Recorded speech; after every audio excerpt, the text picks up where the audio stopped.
fixing process if you don't keep your voice down. Ad Astra.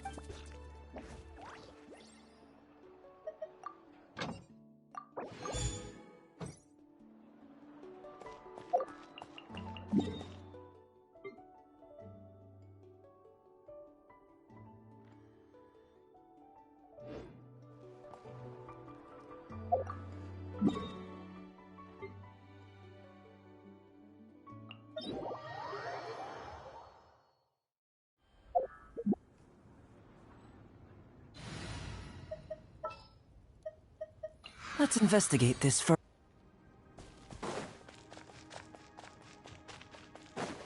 Let's hope you put There is no escape! Rain outlines your... Laid bare.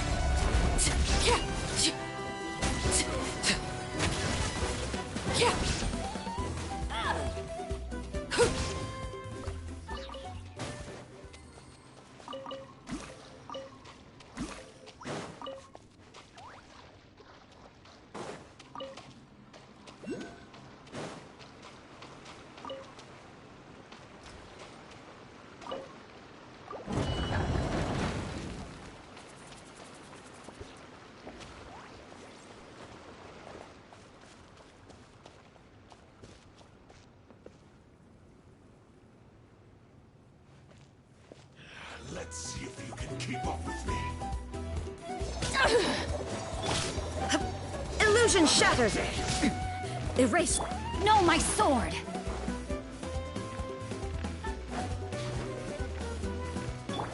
Come into being. Witness the power.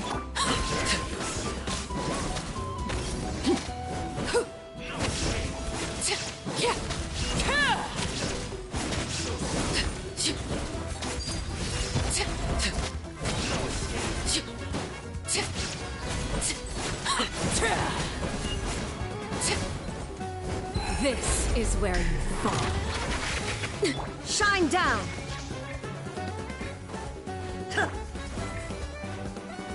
Rain outlines your fate.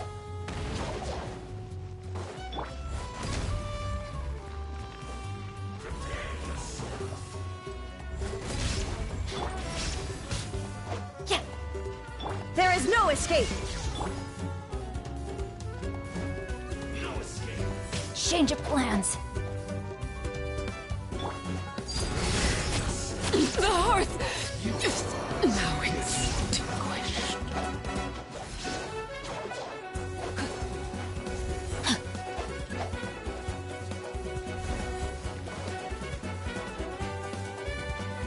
Huh? The brightest flames burn fastest.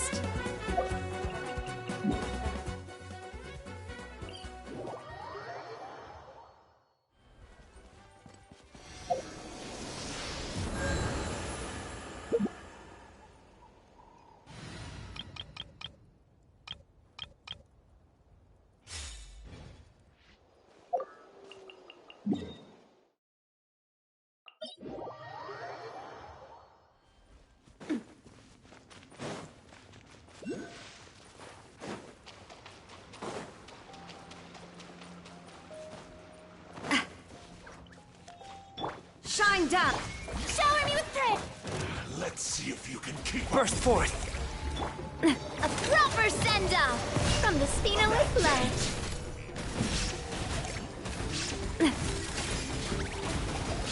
Hey there! Come on, Navia, focus! Time to shine! May I present? Feel this ancient power.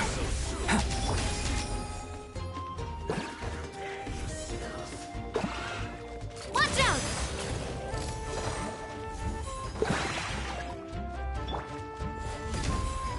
There is no escape!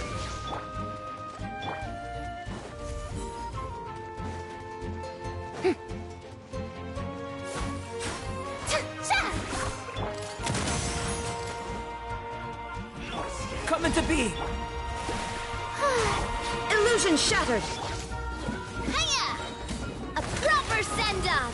From Vestina with love.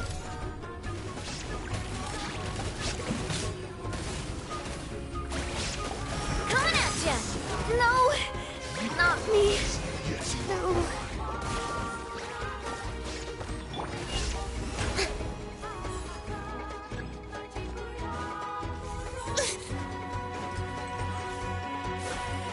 The show begins! Ow! Shine down! Burst forth! Moment of birth!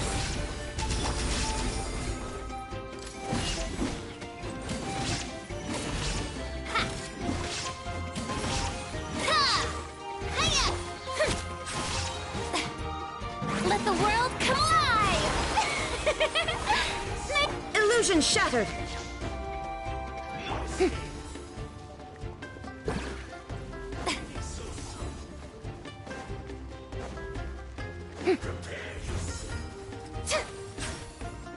Ah. There is no escape! Coming to be!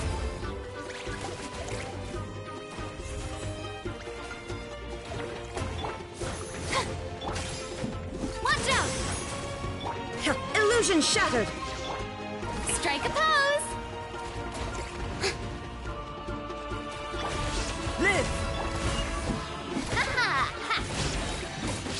Fire! Well, with rocks.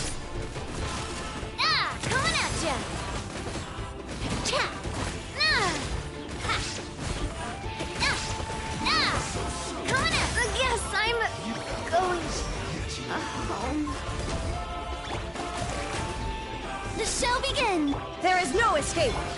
Time to shine! Witness my great undertaking! Burst forth!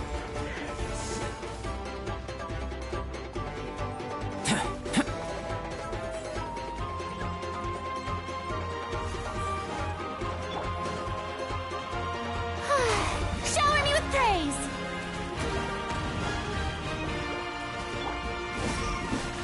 Hiya! Nah! Ha! Ha! Nah! Ha! Nah! Hey there! Hiya! Cha!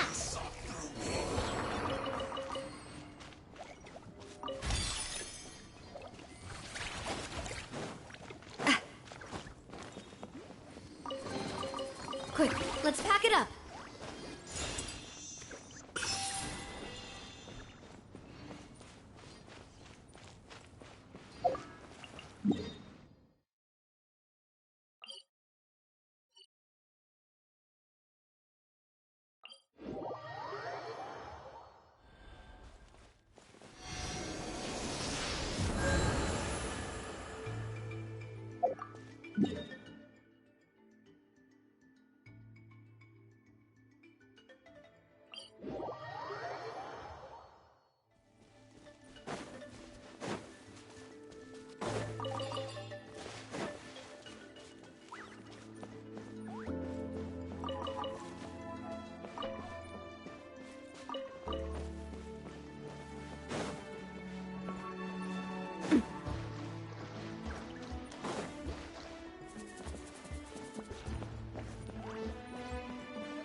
Yoo-hoo! Shine down.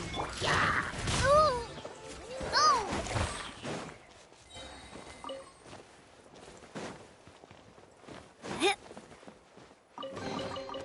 Whoa! What a stroke of good luck!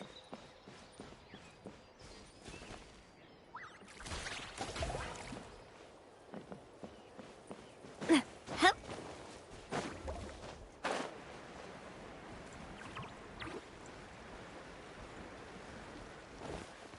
Hup.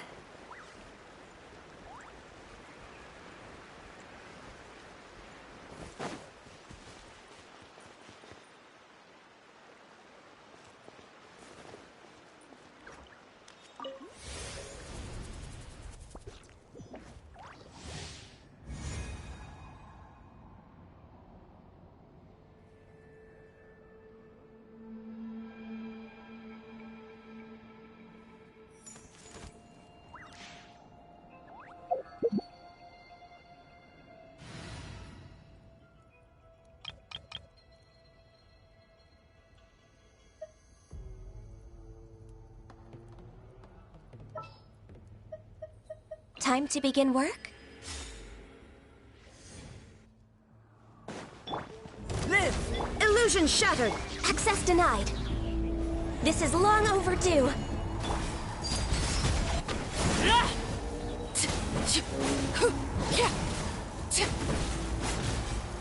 No touching.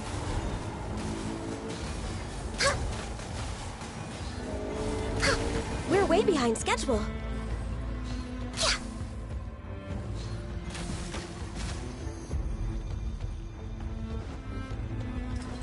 Born of ice and frost.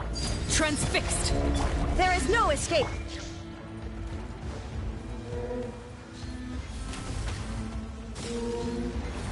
My contract goes unfulfilled. Detached from the world.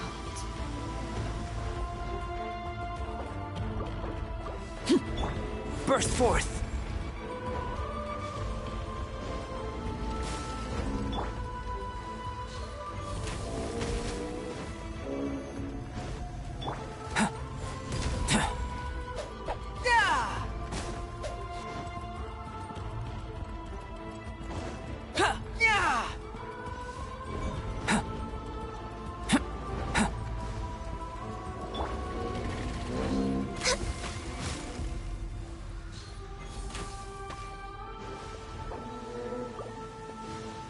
Live!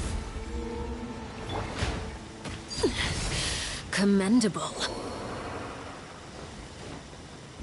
Healthy body, healthy mind.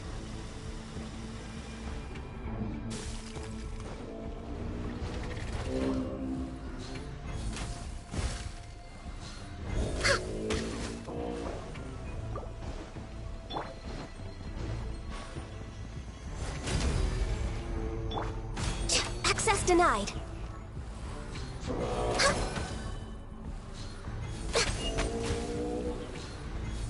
Must press on.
Chivalry will never die.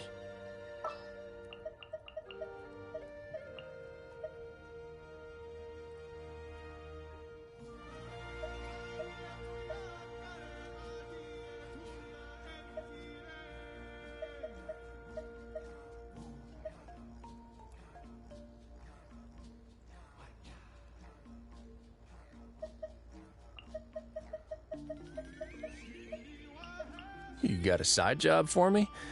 Sure thing.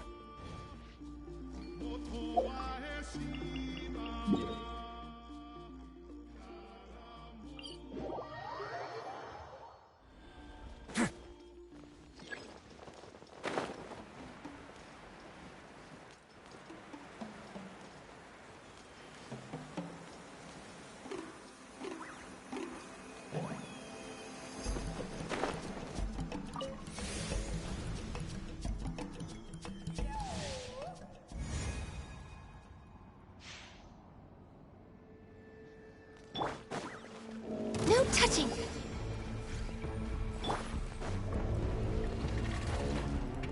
One with my blade! Ha! Sa! Ka! Na! Sa! Hip! Spirit blade! Attack! Born of ice and frost. Ha! Cha! Ha!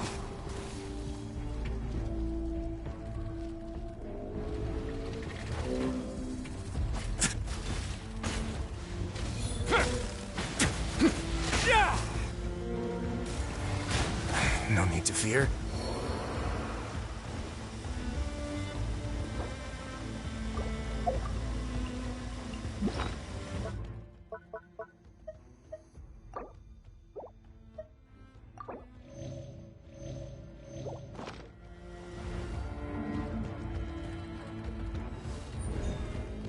We're way behind schedule.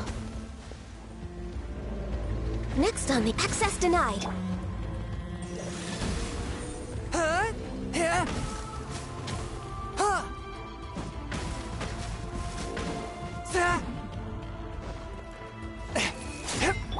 As one with wind and cloud. No touching! Forth, my blade.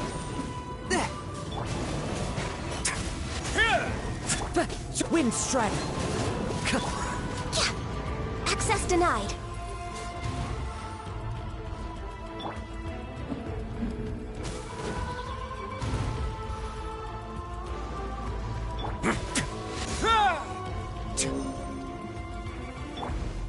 Born of ice and frost. Into the wind.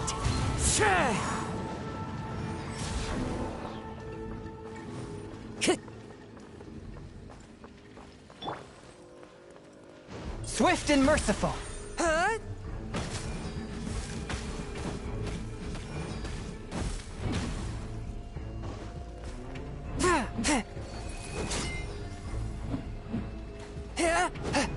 Time to go. The wind knows me. Access denied.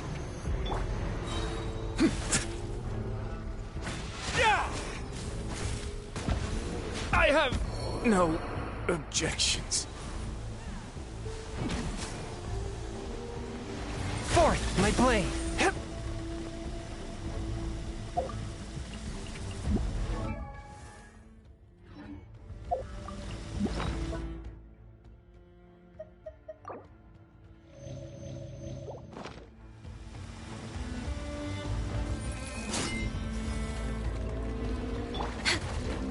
For Rex Lapis!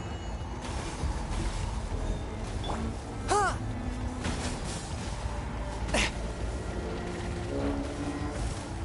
Huh? Sa.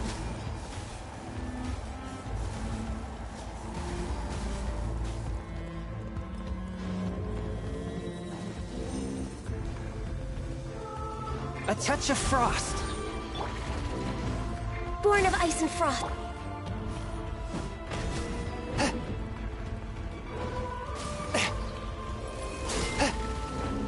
From whence you came.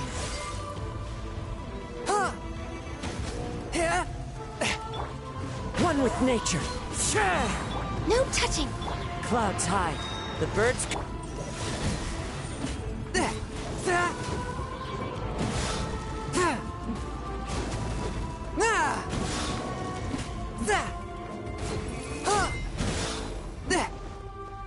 Access denied.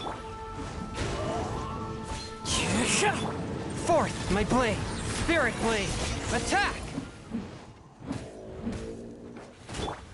Into the wind. Born of ice and frost.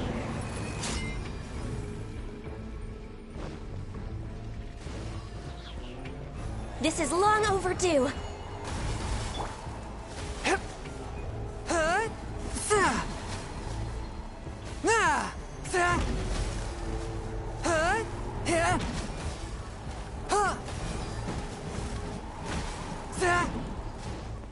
Swift and merciful. Submit for judgment.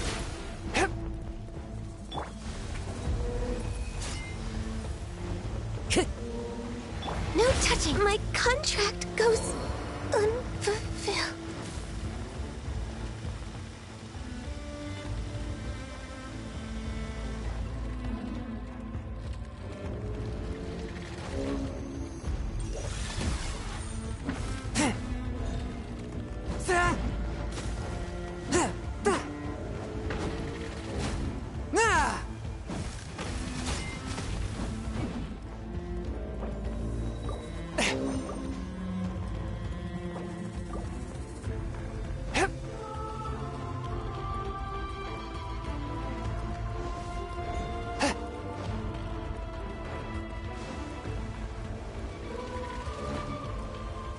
A touch of frost.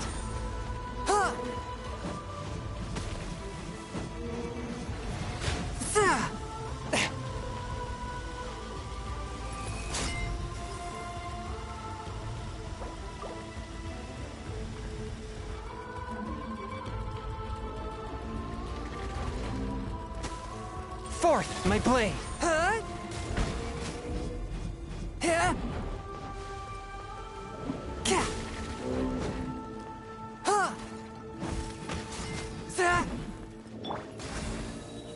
Come on, must press on.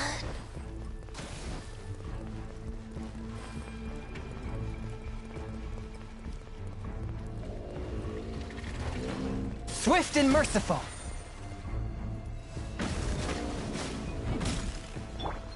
One with nature.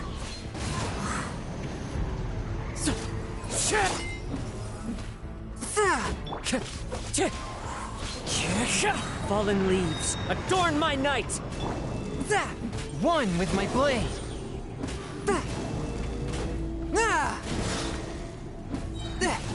Spirit blade, attack!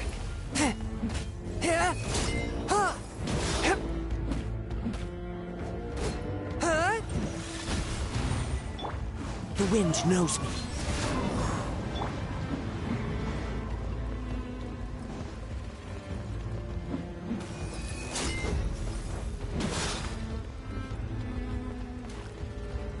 A touch of frost.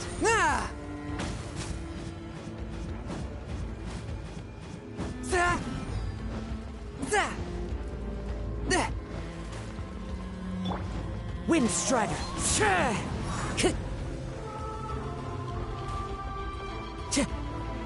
Oh, this is the end.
As per our contract.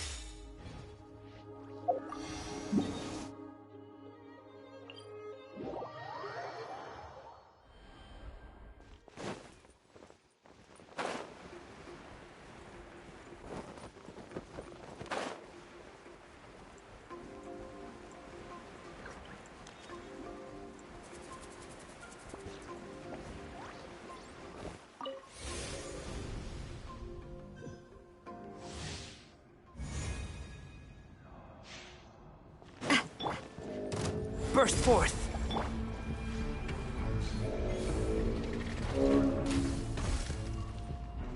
Ha! Yeah!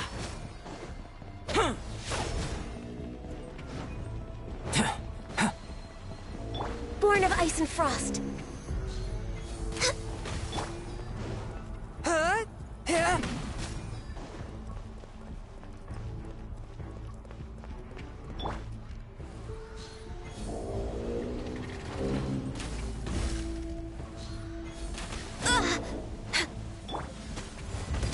Fire! Well, Moment of birth. haha!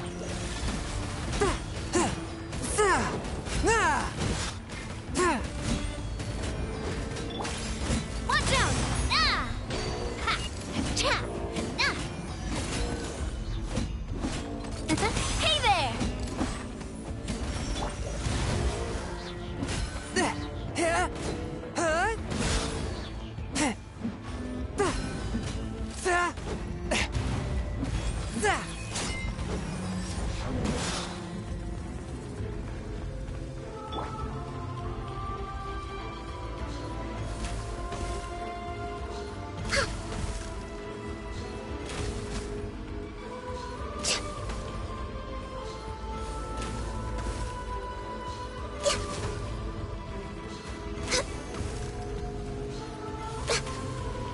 Swift and merciful.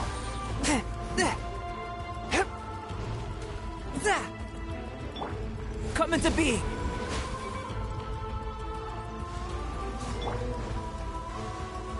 Access denied.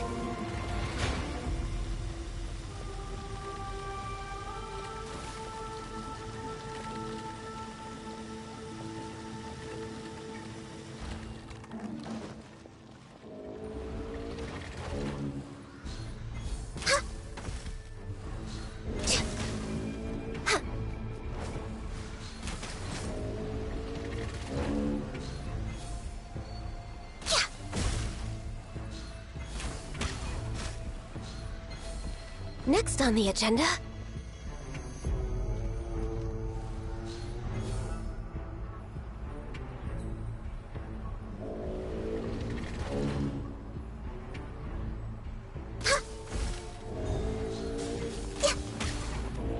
We're with...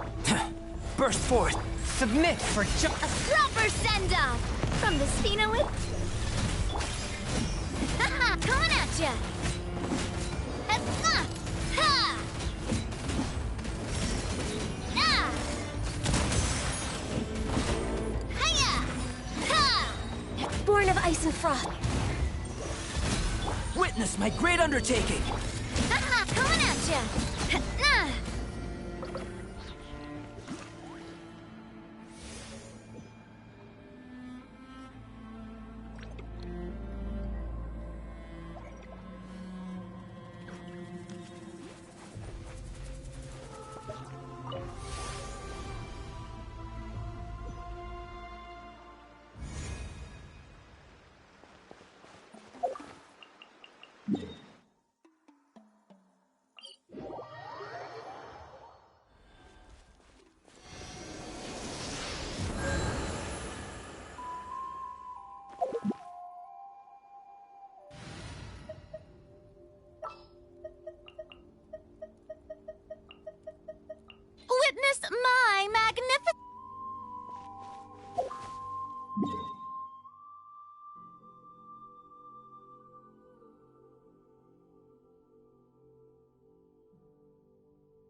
Let's Watch hope this!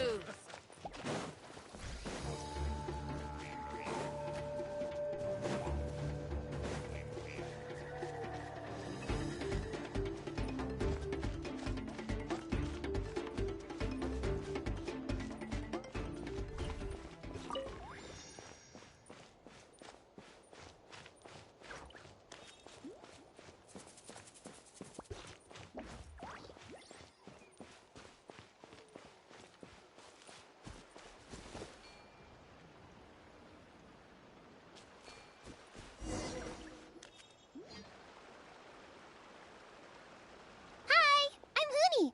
Are you here to help find the baby Saurians? And I'm Toba. You must be the helpers that we've been waiting for. It's nice to meet you too, but we're just passing through. Oh, but Uncle Sanka said he was gonna send some of his friends over to help us. You sure he didn't mean you?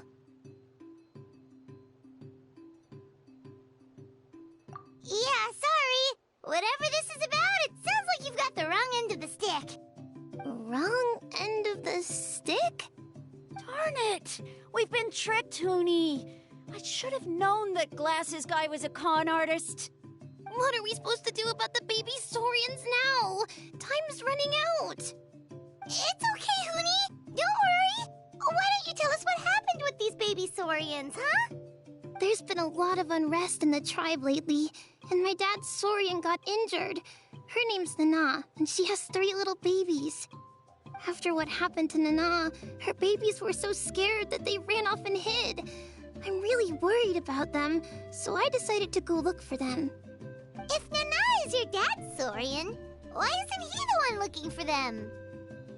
My dad's one of the elders, so he's busy getting ready for Turnfire Night.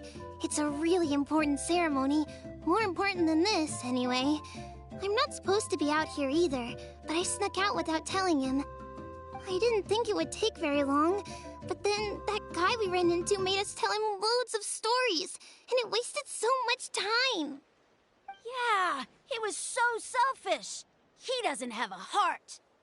It's all right. Don't let him get to you. We're here now and we'll help you because we care a lot, don't we, Traveler?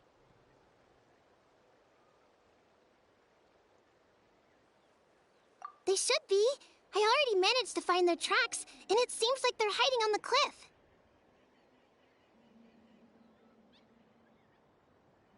Really? Wow! Thank you so much, Mr. Traveler and Miss Paimon. Awesome. You gotta be careful out on the cliffs, though. They're really steep. Even grown-ups have trouble climbing them.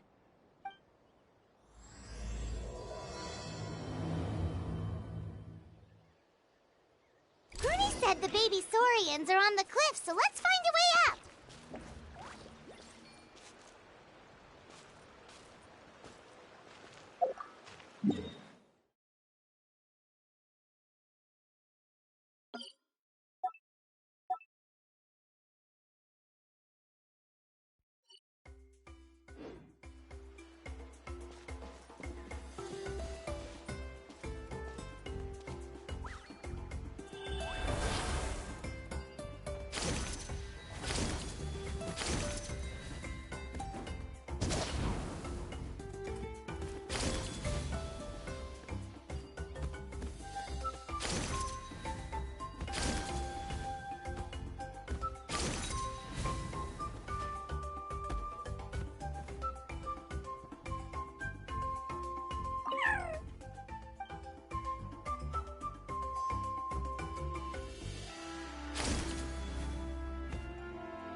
it's as good as done.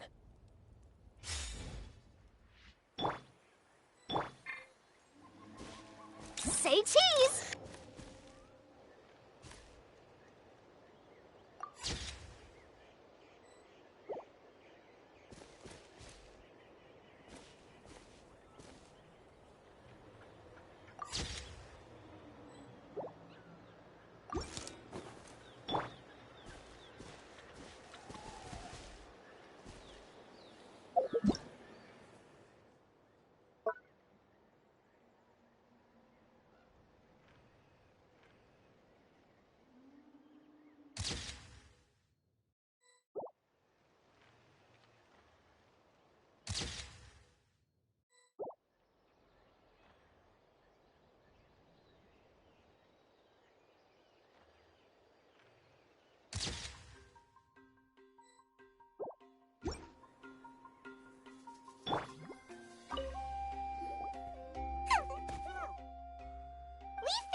But what's that other...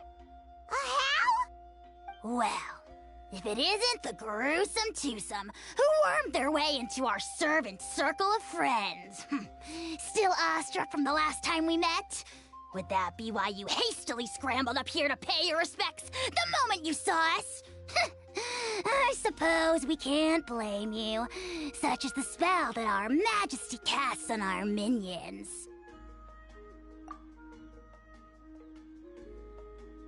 Very well. You heathens leave us no choice. The almighty Dragon Lord, Kahula shall grant you the audience that you seek. Come, pucker up. You may now kiss our feet. Wait, aren't you like Kenichi's sidekick? What the heck are you going on about? You're somehow managing to be even more annoying than the last time we met. Silence! Who are you calling sidekick? We are the Dragon Supreme, sovereign ruler of the Nation of Flame. We shall have you know that last time, were it not for Kenichi's earnest pleading on your behalf, you would have received not a single word of mercy. Oh, come on. You talk big, but Kenichi clearly has you under lock and key.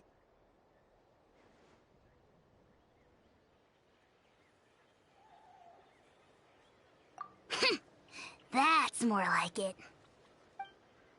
If you must know, our humble servant begged us to investigate an abyss incident near Huitztlan, and we chose to grant his request. Abyss incident? See this little lizard? Its mother, a medium-sized lizard, came under the influence of abyssal power. In her confusion, she attacked my servant's tribe, then assailed her own offspring. Yikes. So how is she doing now? She was but a lowly bug fighting against the power of the abyss. Naturally, she has departed for the Night Kingdom. Such a fragile creature. Apparently, she ended her struggle by leaping from a cliff. Leaping from a cliff?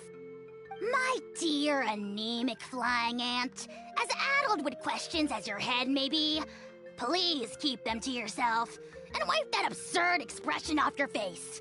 We are the almighty Dragon Lord Kahula, not a wish-granting fountain. Anemic flying ant? Just you wait. Two can play at the ugly nickname game. We sense a faint abyssal energy. An evil sorcerer must be lurking nearby, but they are well hidden. If you encounter any suspicious outlanders, be sure to give them a robust interrogation. Suspicious outlanders? Wait, are you mocking us? Ha! How dare you cast aspersions on your ruler, heathen! You're just lucky that our servant has such vile taste in friends. Otherwise, we would beat you black and blue, and then purple, then black again! If you're not here to kiss my feet, then get out of my sight.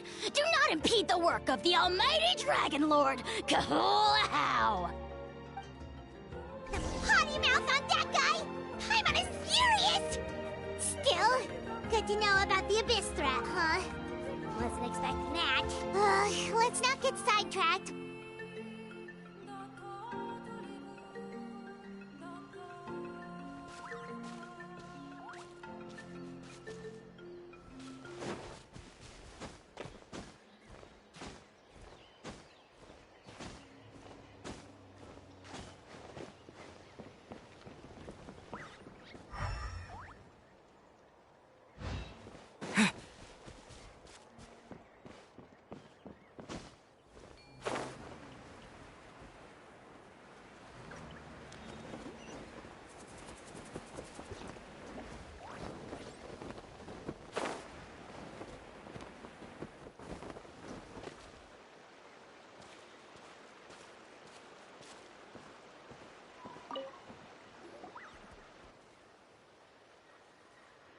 Wow, you're back already? That was so fast. I'm so glad that the babies are all right. Thank you both so much.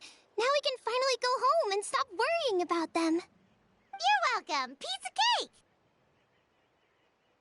You're not from Natlan, right? Because your clothes look different than ours. Hey, you must be tired after all that climbing. You should come take a rest at my house. Yeah, please come. I promise you'll get a big Scions of the Canopy welcome. We love having guests, and you're really nice people. Not like Glasses Guy.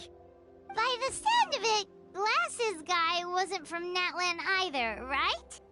Uh-huh. Well, his clothes sure weren't. You know what? Now that I think about it, there was something really fishy about him. Really? Maybe he was the suspicious outlander that Ahau mentioned. Sure, if you're interested. Oh, let me think. How did the conversation go again? Oh, please, mister. I've told you so many stories already. When are you gonna help me find the baby Saurians? Just one more story. One more, I swear. Why don't you tell me more about that ball of fire? I heard that there was a huge transparent ball of fire that used to burn 500 years ago, 1,000 years ago, maybe even further back than that. Oh, you mean Turnfire. That's where the ancient name Mollypo comes from. Oh, wow. So it was the origin of an ancient name.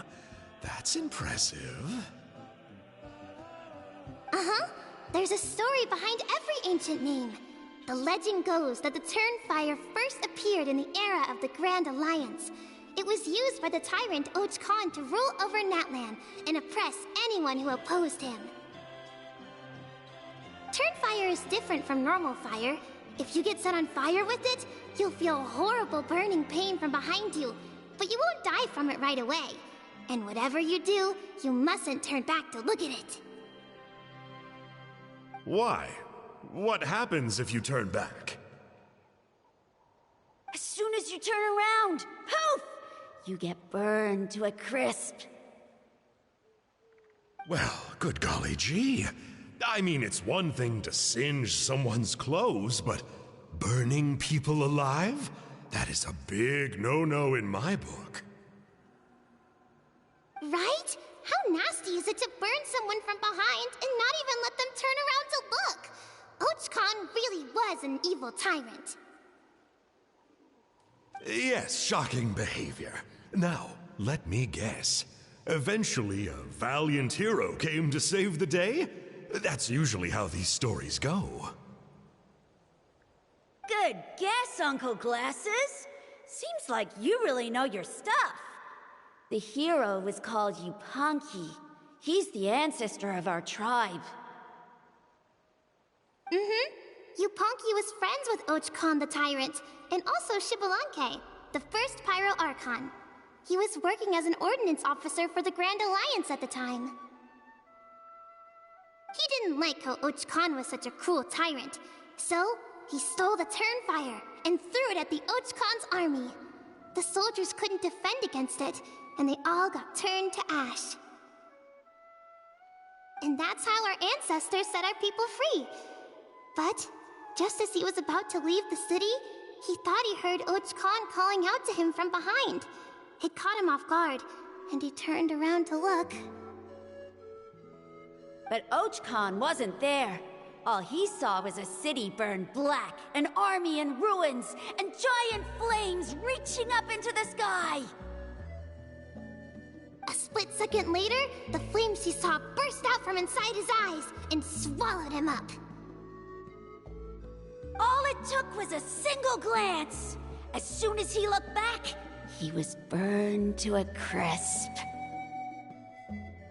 The question is, was this the price he paid for stealing the Turnfire, or the price of turning back? Nobody knows the answer. But the fire that consumed Yupanqui burned more fiercely than any other. It burned for 100 days until it burned a hole right through the ley lines. And then, the flame dropped into the deathly dark Night Kingdom, where it still burns to this day. The grown-ups say that it lights up the path that leads to the next life. But for the dead to be reborn, they have to accept the flames and be purified by the fire first. It's like a final look back at your life, where you have to answer for everything you did. Anyway, that's the story of Yupanqui's Turnfire. Ah, a fine parable indeed. So, is it true? Is it really possible to find this fire in the Night Kingdom? I don't know. I think it's just a story. Either way, I assume this name has been passed down in your tribe ever since? Sure has. It went to Burkina, the hero that we celebrate on Turnfire Night. But that was 500 years ago.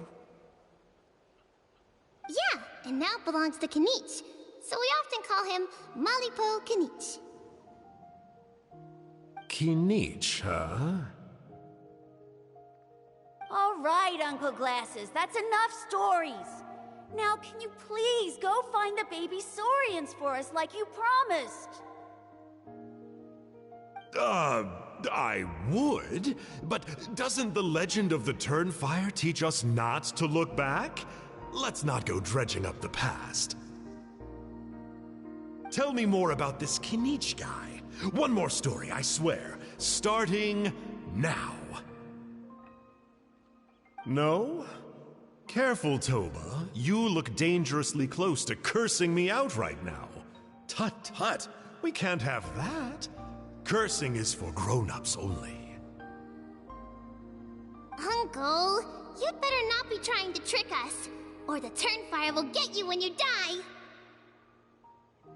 How would it get me if I'm outside of Natlan? Uncle Glasses isn't from here, you know. Unlike you. Huh? Wait, is that?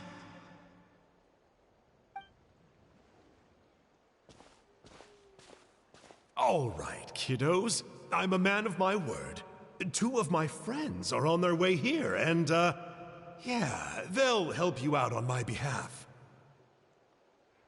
Work them like dogs, okay? That's what they're here for.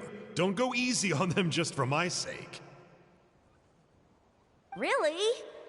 Well, first, can you tell us your name? We met at the foot of this cliff, so beneath the peaks, let's go with Sanka. Seriously? If you don't believe me, turn around and see for yourselves. They're right behind you. Huh? Where? Oh, wait! Uncle Sanka, where did you go? Yeah, definitely a fishy character. It sounds like he was digging for info about the ancient names. Yeah, and not only that, but he betrayed us too. He'll pay for this. All he got out of us was some stories, though. What's the worst that could happen? Traveler, maybe we should go tell Kanich about this. Ahau says he's investigating it, but he's a bit of a loose cannon. We probably shouldn't take him at his word. Huh? You know Kanich? Not very well, but we have met him before, and one time we had a meal together. Aw, man, I'm so jealous. I never even spoken to him. He's so cool. He's the Saurian hunter, and he has a really awesome ancient name. Me neither. I don't think my dad really likes him, though. He always tells me to stay away from him. Probably because of that little creep he always hangs out with. He's nasty, and he's so full of himself. Oh, the creep who calls himself Kahul Ahau? Yeah, we've had the pleasure of meeting him too. He sure loves pushing people's buttons. Exactly. I don't know why Kanich partnered up with him. Why didn't he pick me instead? Uh-oh. Huni, look how late it is. We've been out way too long. We better get home now or we'll get yelled at. Oh, yikes. You're right. Okay, well, this path here leads to our settlement. If you decide to visit, remember to come to my house. If there's anything you need, my dad can help get it for you. Hope to see you soon. We gotta run. Bye for now.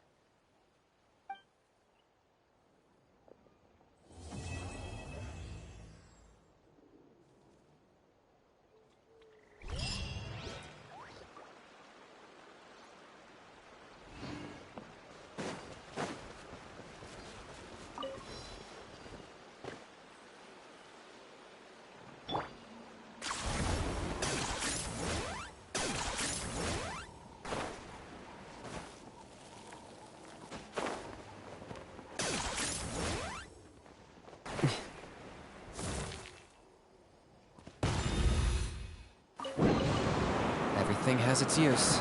Were you not given toys to play with as a child? Is that it?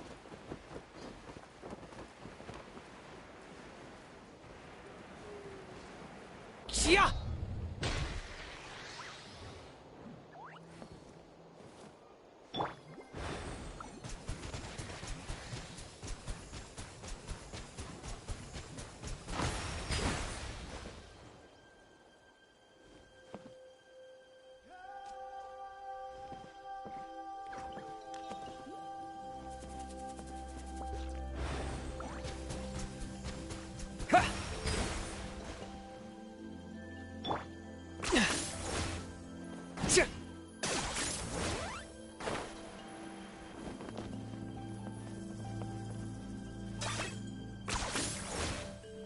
Is this really necessary?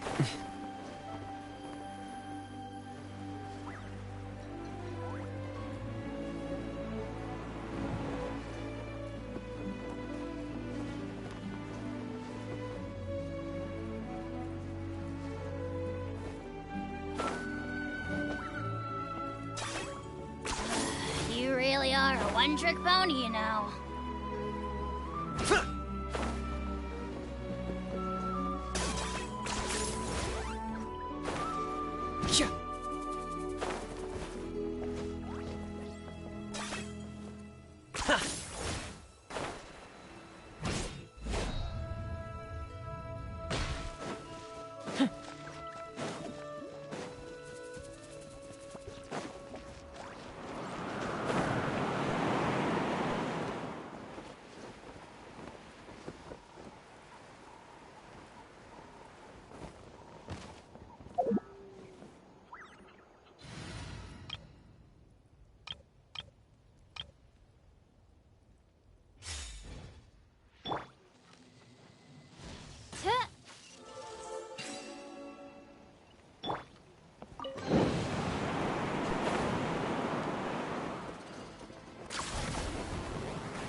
Okay.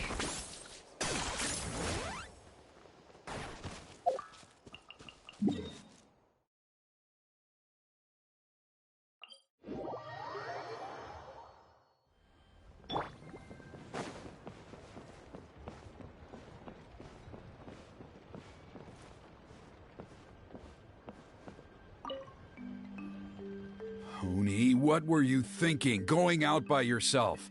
Don't you know how dangerous it is? It's okay. Toba helped me. And we met some kind strangers who helped us. And Kind strangers? What made you so sure they were so kind, huh? Oh, I suppose they had kind stranger written on their foreheads? yeah, actually, they did. In big, bold letters. Don't talk back to me. The Mountain King problem still hasn't been solved. What would I do if I lost you too? No dinner for you tonight. They were good people, Dad. Dinner or no dinner. Hello again, Huni. It's Miss Paimon and Mr. Traveler. Dad, it's them. They're the ones who helped me. And I promised we'd take care of them if they came to visit. Oh, so you're the kind strangers. Well, I'm Trinidad. Apparently, you helped my daughter today, so if there's anything you need, just ask. As an elder of the Scions of the Canopy, I've got some influence around here. Now, I trust that you're sensible people who know better than to take advantage of their host's generosity. Yep, just helping a neighbor. We're not looking for anything in return. Oh? Well, let's hope so. Dad, please! They're not bad people! They've eaten at the same table with Kanich before! Be nice to them! Kanich? Wait! I heard that two mysterious travelers from afar showed up at the Stadium of the Sacred Flame. Are they you? And Paimon's the other! I do apologize. A lot's been going on in our tribe lately, and I suppose the pressure must be getting to me. I can't believe I was so rude to you. I feel ashamed. We got off on the wrong foot. Can we, start over? Oh, now we're talking! Seriously, though, don't worry about it. Already forgotten. We're just happy to see Huni got home safe and sound. Oh, you just arrived, I take it, and it would be my honor to give you a hero's welcome tonight. Careful now, that's quite an about face. We've heard that kind of thing can lead to spontaneous combustion around these parts.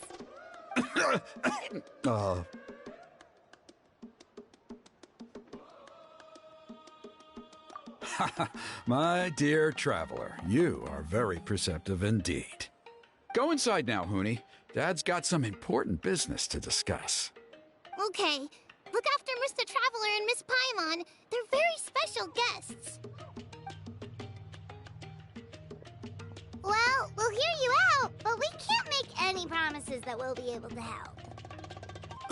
Well, this is a matter of utmost importance. Please, allow me to explain. For many years, our tribe has celebrated the Turnfire Night. It is a traditional ceremony among the Scions of the Canopy in which we remember our ancestor, Burkina, and his companion, Kangamato, the Mountain King. Burkina was a hero who bore the ancient name Malipo, and Kangamato was a powerful Yumkasor warrior. Together, they fought against the Abyss.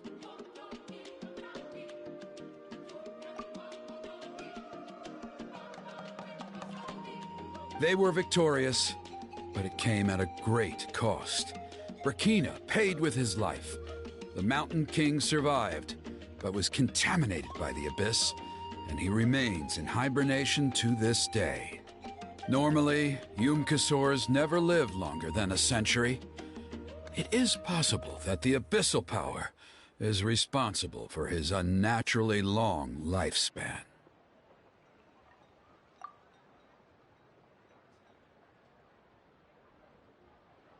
Oh, that's right. The Mountain King is a living symbol of our glory, but even this glory comes at a price. The abyssal power inside him is highly sensitive, and when it is disturbed, he awakens and flies into a blind rage, attacking anything that moves. So, besides the ceremony, another important part of Turnfire Night each year is cleansing the abyssal power inside the Mountain King so that he will remain sound asleep. However, abyss-related incidents have been on the rise in that land lately, as I'm sure you're both aware. As a result, it has become increasingly difficult to keep the Mountain King in hibernation. Only 5 months have passed since the last Turnfire Night, and he's already showing signs of instability. Has he woken up again? He has. We managed to contain the situation by performing a makeshift ceremony right away, but it was a close call. He could reawaken at any moment. Also, he attacked and wounded my companion, Nana, during the ceremony. She became contaminated by the abyss as a result, and... We heard. Such a tragedy. We're really sorry for your loss. Yes, and Nana wasn't the first. Anyway, right now we're preparing for an exceptional Turnfire Night ceremony, and we need to find a suitable flame bearer. From what I've heard about your adventures, I believe you would be perfect for the role.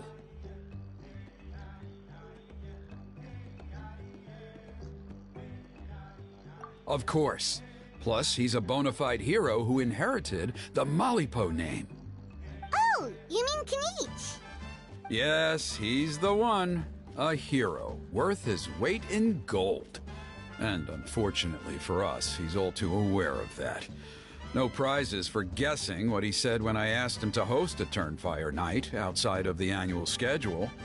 An exceptional ceremony? Oh, I'll have to charge an exceptional prize. I swear, no other concept exists in that boy's brain.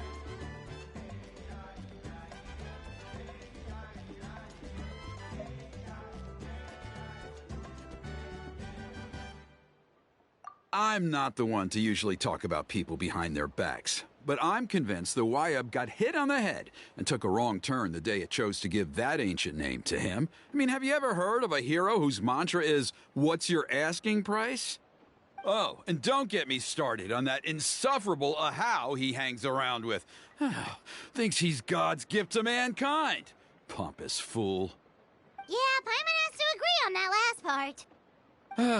Anyway, the fact is, the ceremony can just as easily be done without him as long as we can find someone else. And besides, you two seem like much better candidates. So, what do you think?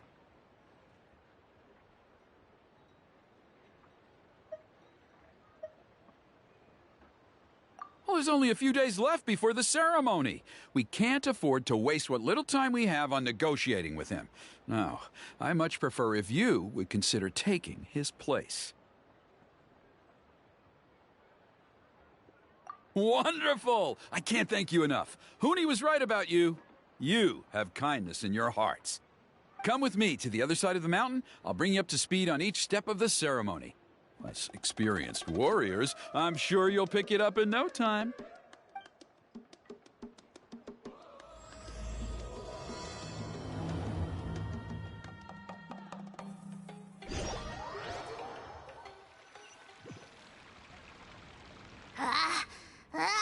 Achoo! Curses! Who dares insult the great Kahula How behind his back? Oh, great Kahul Ahau, bless you. Shut your filthy mouth, worm of the abyss! Your putrid words defile the air we breathe. You make the almighty Dragon Lord, Kahula How, sick to the stomach! Speaking as a member of the Abyss Order, that's music to my ears. Exactly the kind of reaction we're going for.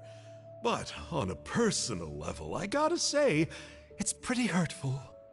Ugh, never have we heard such brazen blustering from someone who is inches from death! Up yours, Four Eyes! We spit in your face! Okay, well, that I am at a loss to explain. How do I manage to stay so chirpy and cheerful? I can only guess it's some kind of powerful magic. But I digress. Mr. Kinich, I admit it, you, sir, are a legendary hunter. Still, the only reason you caught me is that I was reluctant to run away. You see, I'm very interested in the lore of your tribe. Kay. Is that it? Kay? Aren't you intrigued to know what it is about you guys that prompted a visit from the Abyss? It's the extreme sports! The other day, I narrowly avoided getting hit by a very brave soul who just leaped off a cliff. I think you call it bungee jumping? Anyway, I was very impressed. That is what I call embracing the spirit of adventure. Look, I even did a painting inspired by the bravery and freedom of the scions of the canopy. You scum-sucking swine! I swear, if you go bungee jumping, it'll be without a rope! Head first off the tallest cliff, with a band of hunters on your tail, and nowhere left to run, and a bottomless cesspit waiting for you on the ground. You say that, but I get the sense that Mr. Kinich isn't planning to take my life right now. On top of that, I'm tired of spying on you from afar. So why don't we just negotiate a comfortable operating distance that works for both of us? I've heard that the most important thing in human relationships is to respect each other's boundaries. What do you say, Mr. Kinich? Or you could tell me what it is you're really after. What? And then I'll name my price.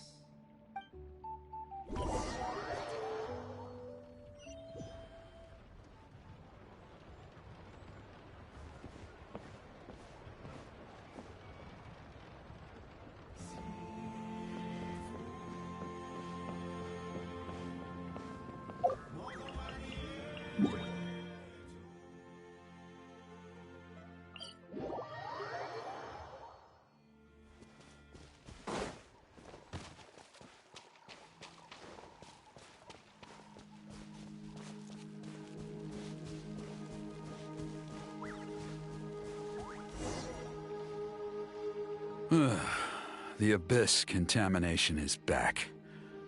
No surprises there. No doubt that explains the Mountain King's recent activity. See those torches over there? Those are the Sacred Flame offshoots that we requested from the Stadium of the Sacred Flame. They contain the power of the Pyro Archon.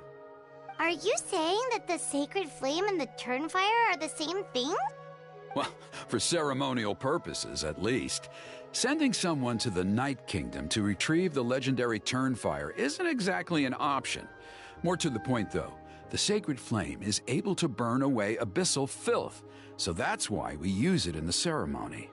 Gotcha! So basically, we just need to clean up the filth with the Sacred Flame. Well, that's one part of it, yes, but the complete ceremony is a bit more complicated than that. First, the flame bearer must collect a kindling of the sacred flame from the starting point, then use a grappling hook to fly up into the sky and light each of the sacred flame pillars. Then, they must go down into the canyon, all the way into the cave where the Mountain King slumbers, lighting braziers and the final altar along the way. The most skilled flame bearers can accomplish all of this without touching the ground once. As much as I hate to admit it, Kinich is capable of this. Wow! He can do all that flying without ever falling to the ground?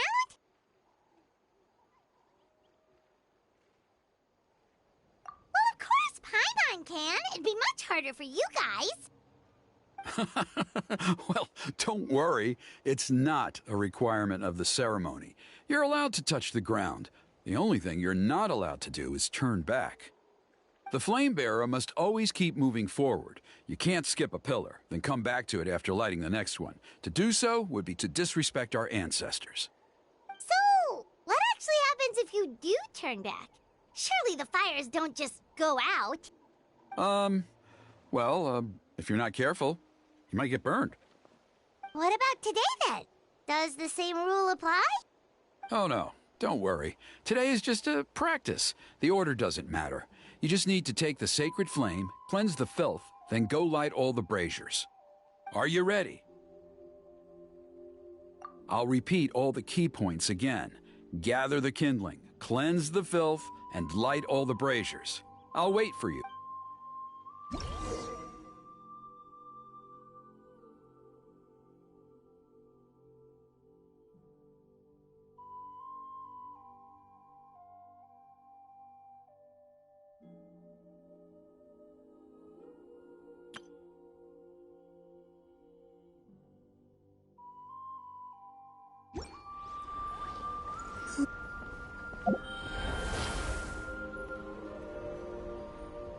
Alright, let's use this kindling to complete our mission.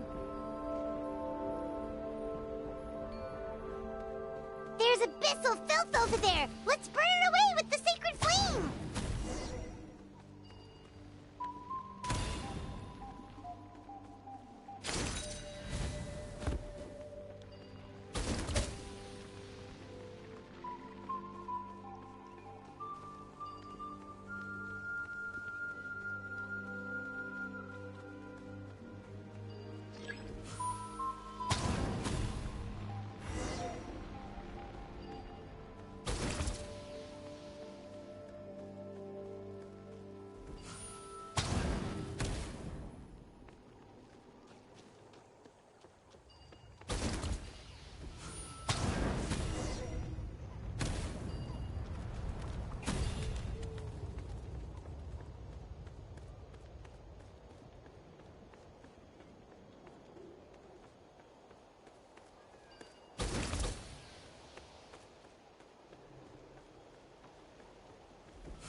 That should be all the braziers. Let's regroup with Trinidad.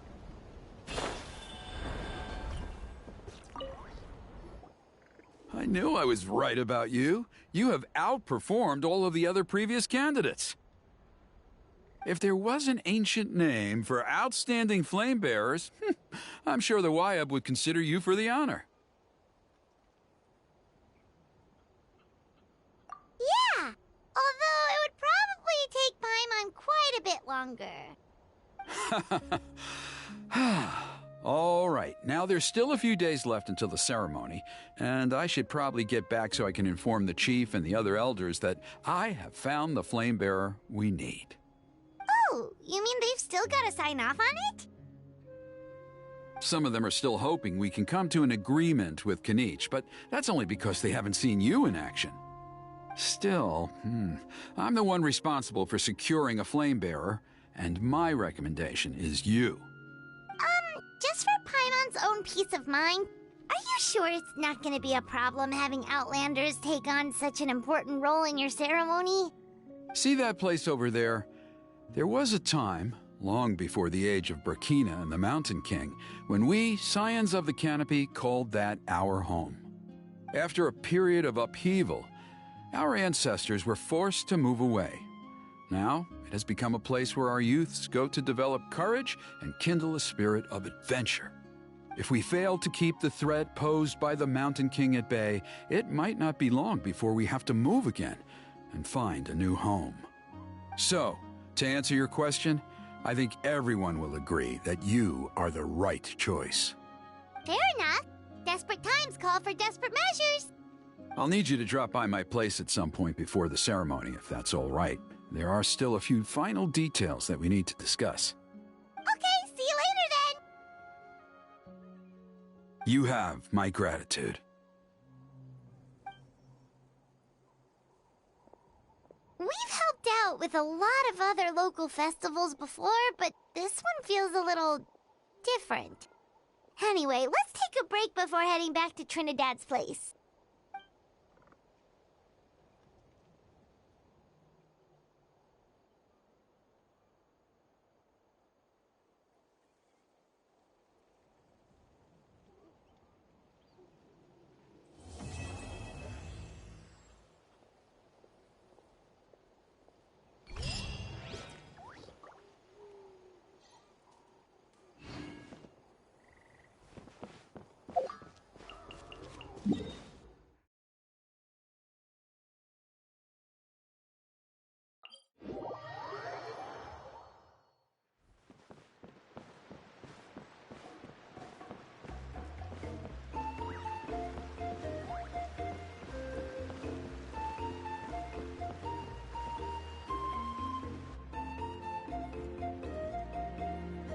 Traveler?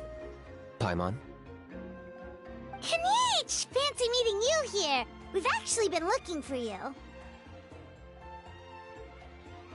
I'll get straight to the point. I hear you accepted a proposal from Elder Trinidad. Oh, the, Turnfire Knight, you mean. You were still his first choice, it's just... Oh, jeez. It's not what it looks like, promise.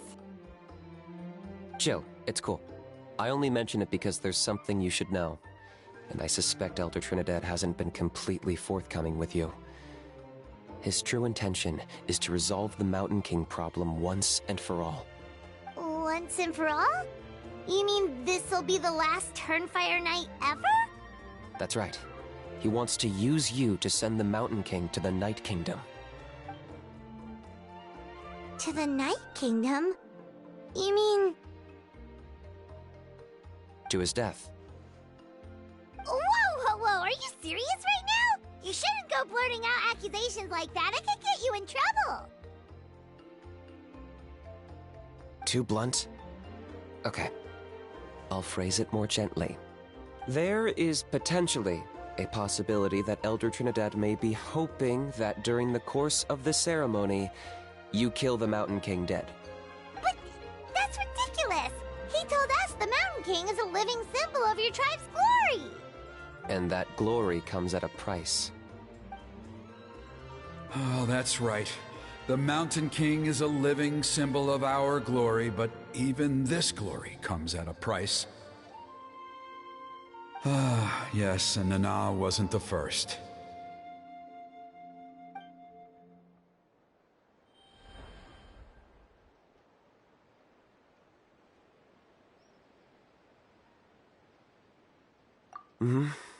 She likely won't be the last to lose her life either. Still, is killing the Mountain King really the only way? It seems so extreme! The Mountain King is a unique case when it comes to abyssal contamination. It's eaten away at him for so long that it has consumed him entirely, and the damage is irreversible. That evil power has both driven him insane and kept him alive over the centuries. So, to look at it one way, once it's completely purged from his body, the Mountain King will finally be able to rest in peace. In past ceremonies, we've only purged around half of the abyssal power. This was to strike a balance, to keep him alive, but also keep him asleep. Trinidad didn't say anything about how much power he wanted us to purge, but he did say there were some more details to go over before the ceremony. Then it sounds like you'll know for sure soon enough. If he really asks us to kill the Mountain King, what should we do?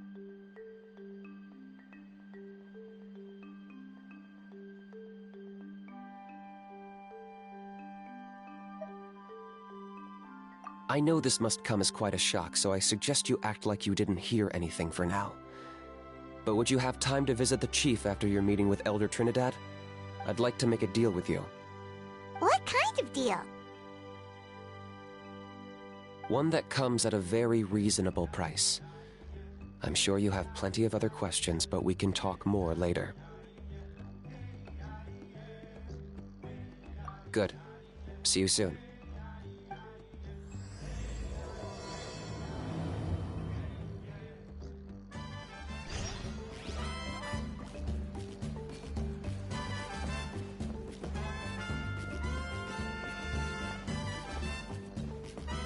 next target should be...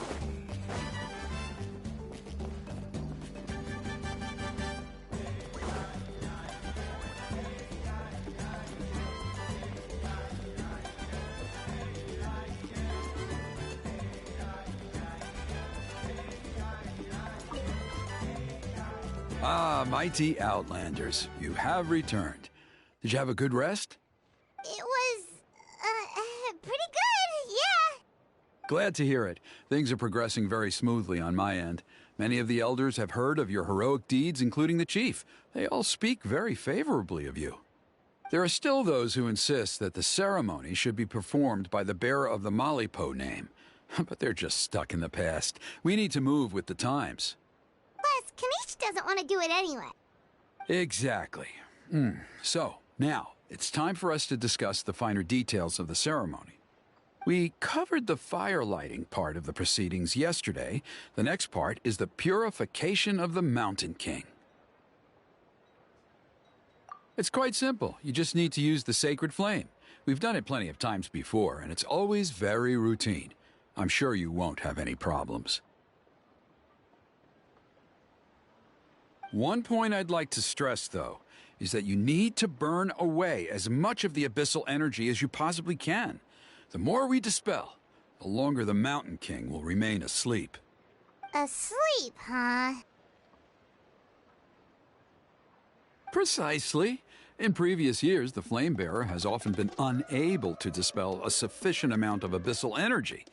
That's the only reason why we have to perform the ceremony on a regular basis. But I understand that you have a lot of experience fighting against the Abyss, and you seem to wield the sacred flame quite effortlessly yesterday. With your help, I'm optimistic this time we can dispel all the remaining abyssal energy from the Mountain King's body, freeing us from this ever-looming threat for many years to come. Traveler?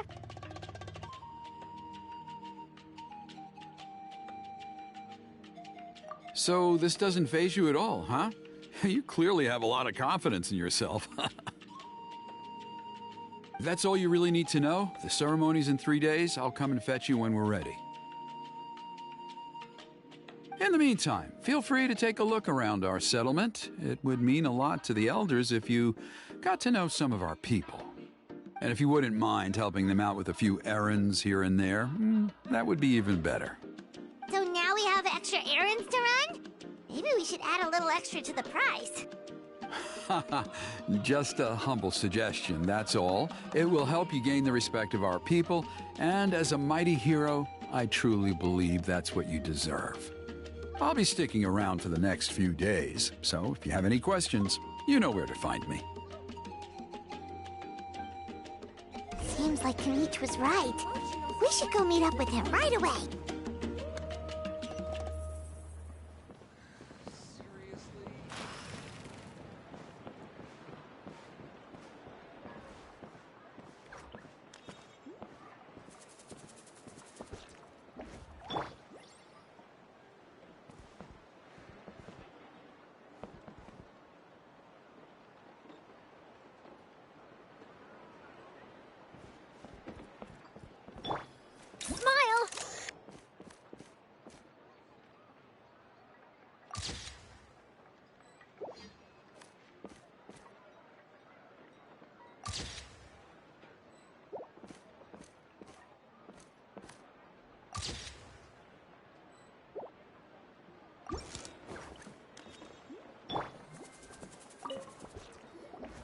Huh, you're here. Kanish! Elder Trinidad said that... I can tell. It's written on your faces. Is that the Traveler in Paimon? Forgive me for not being there to welcome you on your arrival. That should have been my duty as chief. Hello, Chief Waina. I only heard the news from Trinidad yesterday, so I asked Kanish to invite you over for a quick chat.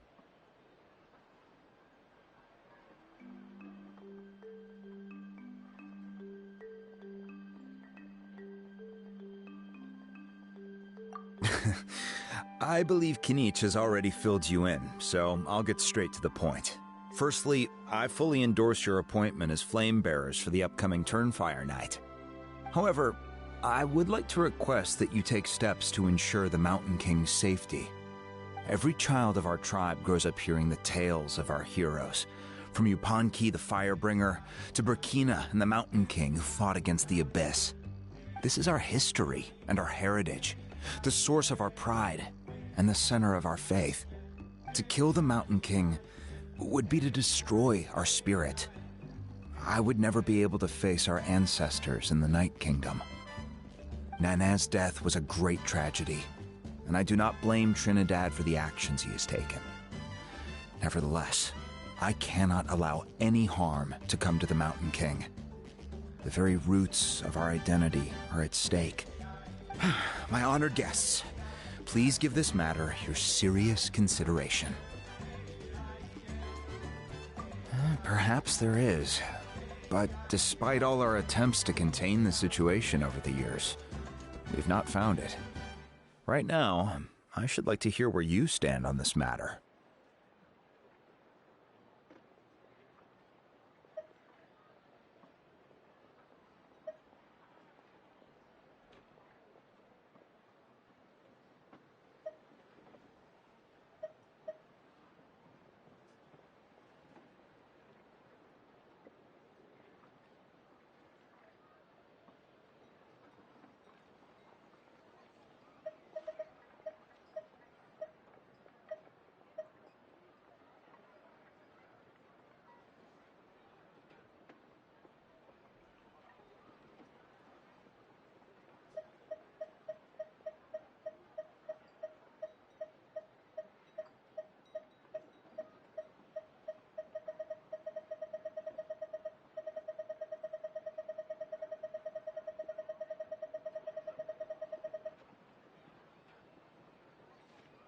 Though I sense that your mind is not yet made up, I'm still comforted by your words.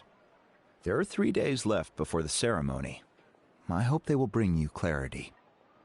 So, Kanichi, earlier you were saying that... Let's walk and talk. I'll show you around the tribe. That works too. Paimon needs to get some air after this.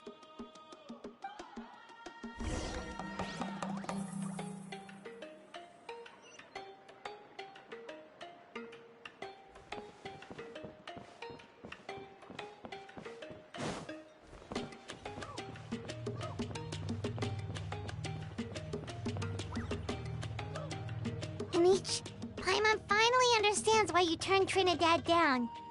You knew what he was planning, didn't you? That's why you didn't want to be the Flamebearer this time, because it's a double-edged sword. The whole Mora thing was just a sneaky excuse. Double-edged sword is right. But my response wasn't merely an excuse. To solve this exceptional problem, an exceptional price must be paid. I'm working on it. Really? Well, come on then, let's hear it! In a moment. Didn't you have a question you were about to ask me? Oh, yeah. What was it again? Oh, right! We need to talk about How. He's completely unhinged. I agree that he has a problem. He needs disciplining, so I hired him a teacher. You got him a teacher? Oh, Paimon would love to see him get scolded for bad behavior. Anyway, moving on. When we ran into a How, he said you two were investigating some Abyss thing together. Is that related to the whole Mountain King situation? Yes, that's the angle I've been working on. I'm a Saurian hunter, but I occasionally hunt the Abyss too. One time I was pursuing some purple demonic dogs when I accidentally entered a hidden space. I did some research after the fact. Apparently they're known as beastly rifts, and there are many of them of all different sizes. That's where those purple dogs were coming from. So, if we can locate one of these beastly rifts, clear the monsters out, and move the Mountain King inside, he'd be able to continue living, but without posing a threat to the tribe. Whoa, that sounds kinda crazy. Would it really work? It's not without its risks, of course. There's a lot of unknowns in the equation. For instance, for all we know, a prolonged period inside the rift could make the Mountain King's condition worse. Still, we desperately need something like this, even just as a temporary measure. You've seen the conflict the issue is causing in our tribe for yourselves, and believe me, it's been a long time coming. The chief is adamant about keeping the Mountain King alive, whatever happens. Paimon can understand. It's less about the Mountain King and more about preserving your culture and heritage. Yes, but on the flip side, you've got people like Elder Trinidad, who is more concerned about protecting the people he cares about now and into the future. And he has every right to take that view. It's one thing to try and preserve the last remnants of a glorious past, but making your kin pay the price for it? No one can seriously tell them that's a fair trade. You're right. There's no easy answers here. Let's leave that to one side for a moment and assume we go with your plan. How do you actually intend to find one of these beastly rifts? Because at least in our experience, the dogs open the rifts when they want to attack us, not the other way around. I think I know a way.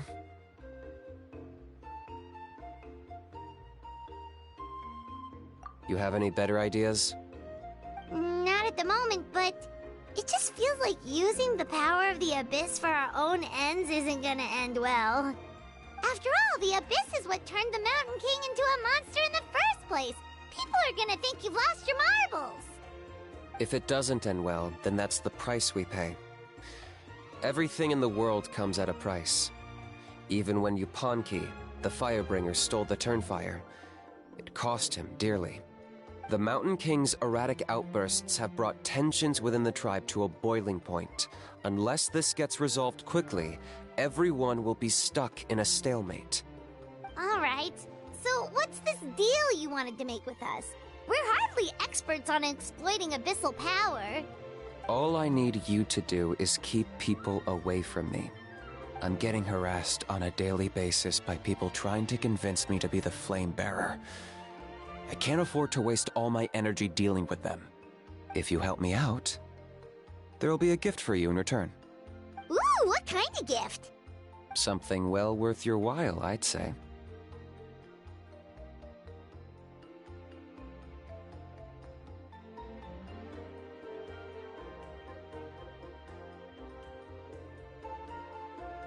Just keep doing what you've been doing. Integrate yourself with the tribespeople, so everyone comes to terms with the fact that we have a new flame bearer. That way, I won't have an endless stream of people coming to beg me to join the ceremony, and I can focus on finding a way to summon the beastly rift. Then, when the day of the ceremony comes, we'll move the Mountain King into his new home. Still sounds pretty crazy. Even for a daredevil like you, that's dangerous. And even if it works, what if neither Chief Lina nor Elder Trinidad are happy with it? Have you thought about what you'd do then? At least the two of them would finally be on the same side of the issue, leaving only me on the opposing side. The tribe needs leaders like them far more than a Saurian hunter for hire like me.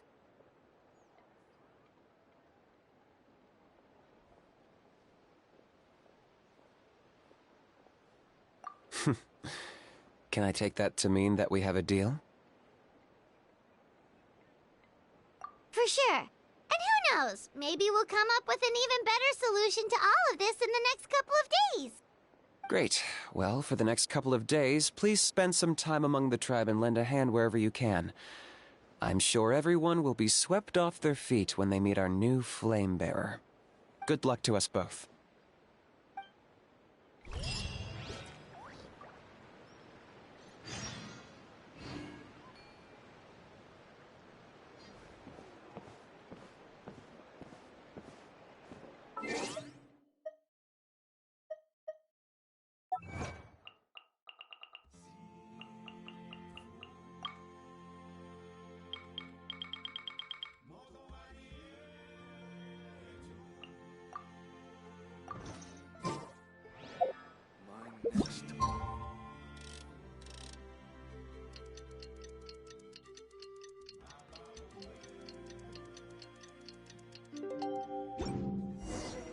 Okay, task for the day. Meet the tribespeople and take some heat off of Kenichi's back.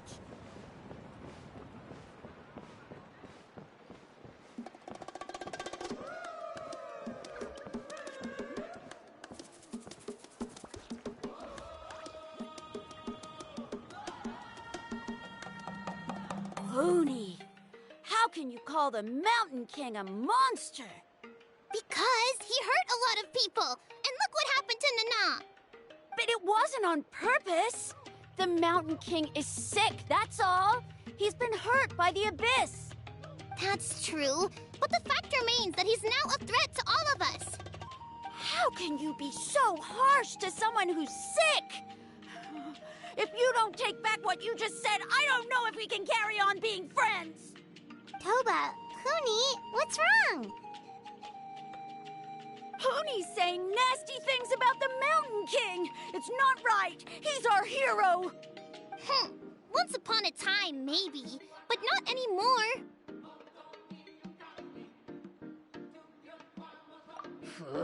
Yesterday, maybe, but not anymore. Toba? Fine. I guess my dad is right. Things change, and you just have to accept it and move forward. As of today, our friendship is over. There's no going back. Oh, come on, cut it out, you two. We have some great news to tell you. The Traveler is gonna be the flame bearer for the next Turnfire Night. He's gonna do a beautiful ceremony and cure the Mountain King's illness for good. What? Really?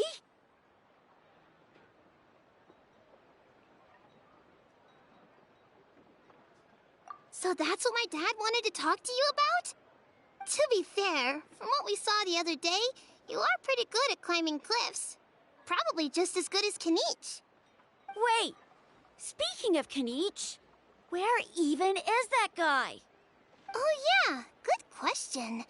Is he not coming to the ceremony anymore? We can get him to come, but if he catches you two fighting again, he won't be happy. He'll be sure to give you both a piece of his mind. No, we can't let that happen. I've never even spoken to him before. I can't afford to make such a bad first impression. I didn't mean to argue with Toba. All I said was that the Mountain King has done some pretty bad things. He was the one who turned it into a fight. Yeah, if you weren't friends, there's no way Toba would have come to look for the baby Saurians with you. All right.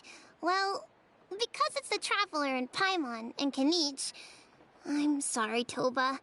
I'm sorry for all the mean things I said about the Mountain King. Dad just really misses Nana, and I was really upset that she's gone, too. Huh? Oh. I shouldn't have spoken to you the way I did either. It wasn't very nice of me. For the Traveler and Paimon, Kanich, and for Nana. I'm sorry too, Hoonie. That's more like it. Now you're best friends again. Guess so. Toba, if I ever say something mean about the Mountain King in the future, I'll make sure I say it to someone else, and not you. I'd better go buy some colored cloth for my dad now. He needs it for Turnfire Night. Let's play again some other time. See you, Toba. See you, Traveler and Paimon. Okay. I'll head home as well then. See you next time. Okay, take care, you two. Even though they said they're sorry, it looks like their friendship isn't as strong as it was before. Let's just hope we can solve this once and for all. Come on, let's move on.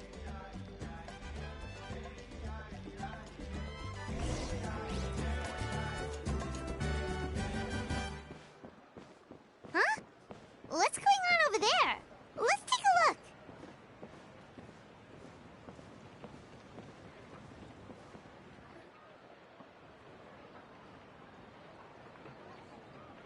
Hey there! What's happening here? A rehearsal for the Turnfire Night dance.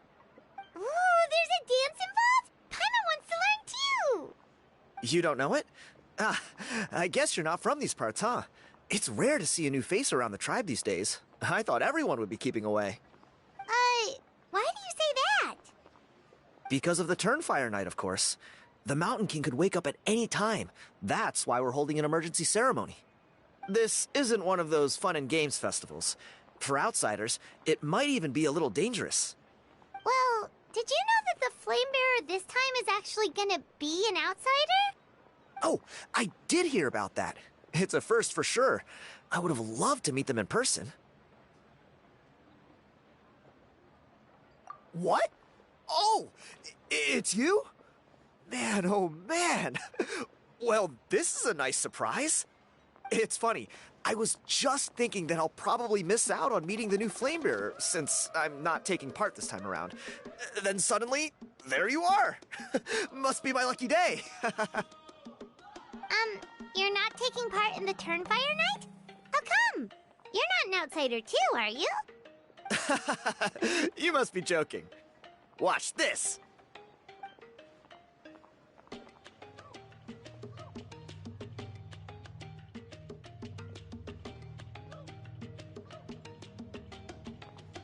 Not bad, right? Yeah, I'm considered one of the better-looking guys who dances beneath the pillars of the sacred flame. Been doing it a few years. Always gets the ladies out to watch. Oh, very impressive. So why'd you quit? Well, I feel like the whole Mountain King situation is getting more and more precarious. It's just not safe here anymore. One of our elders' Saurian companions even lost her life not long ago. The question is, what are we gonna do about this in the long term? But our leaders don't have any answers for us. They're probably too busy fighting about it amongst themselves. The way things are going, it's only a matter of time before it gets violent. So I figured, you know what? Now's as good a time as any to get away for a little while. Go do some exploring. You look a little disappointed. Disappointed? Nah, it's a great opportunity to go see the world. As every male scion of the canopy knows, wherever you are and wherever you go, the only way is forwards. We take pride in that. I won't forget my roots.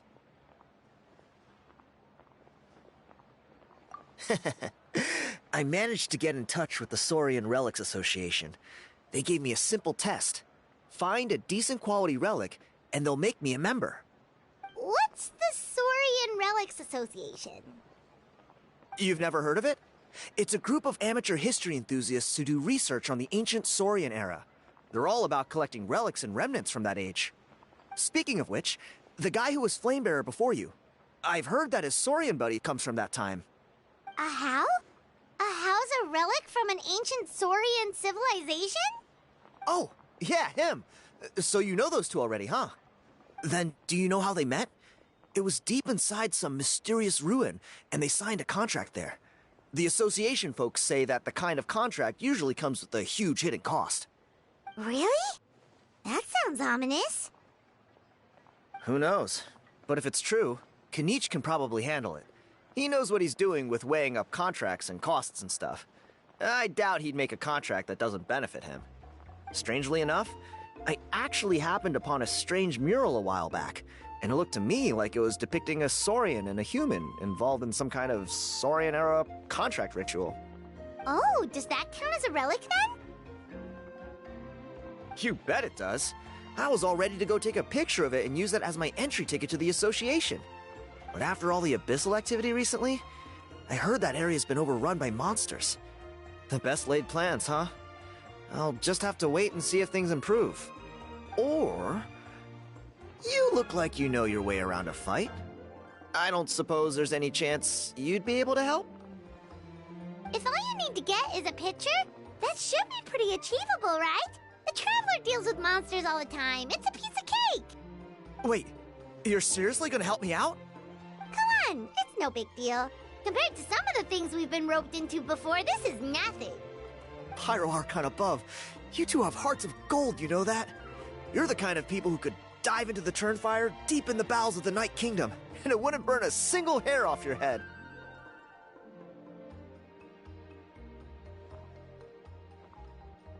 Of course it is. All right, come with me. I'll show you the way.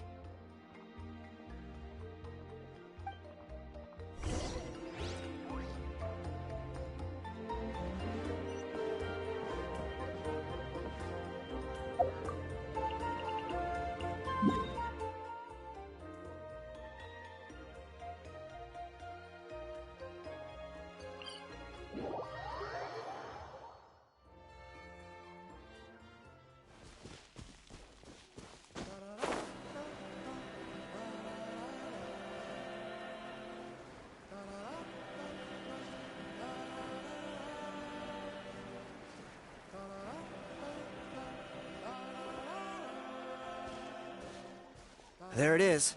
It's inside these ruins. As you can see, the place is crawling with monsters.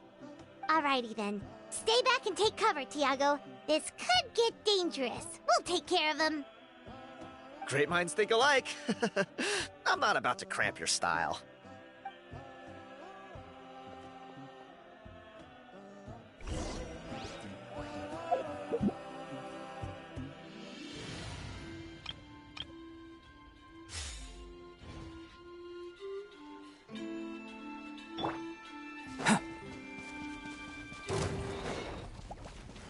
Coming! Shine down! No, my sword! Huh? Overruled!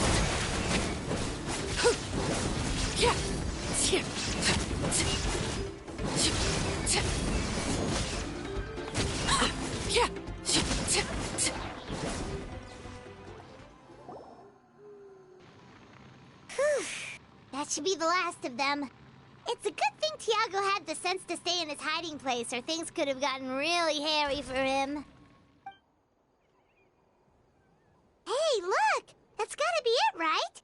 Definitely looks like a mural.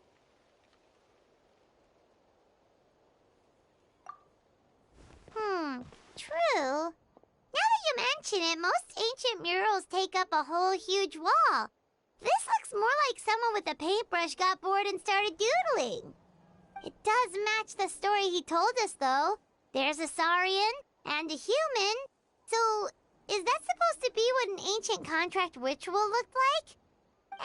Whatever. We're not here to decipher it. Just photograph it.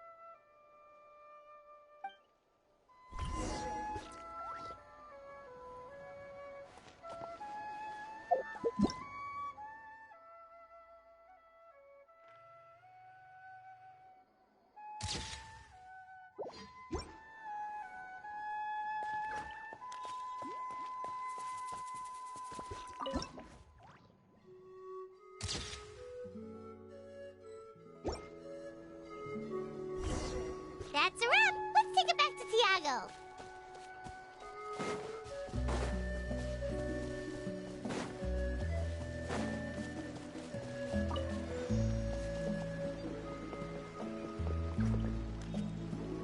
You've been robbed? Oh, Ponche. And I thought my luck was bad. I put blood, sweat, and tears into that, and now I've got nothing to show for it. Some gap-toothed goon stole it from me.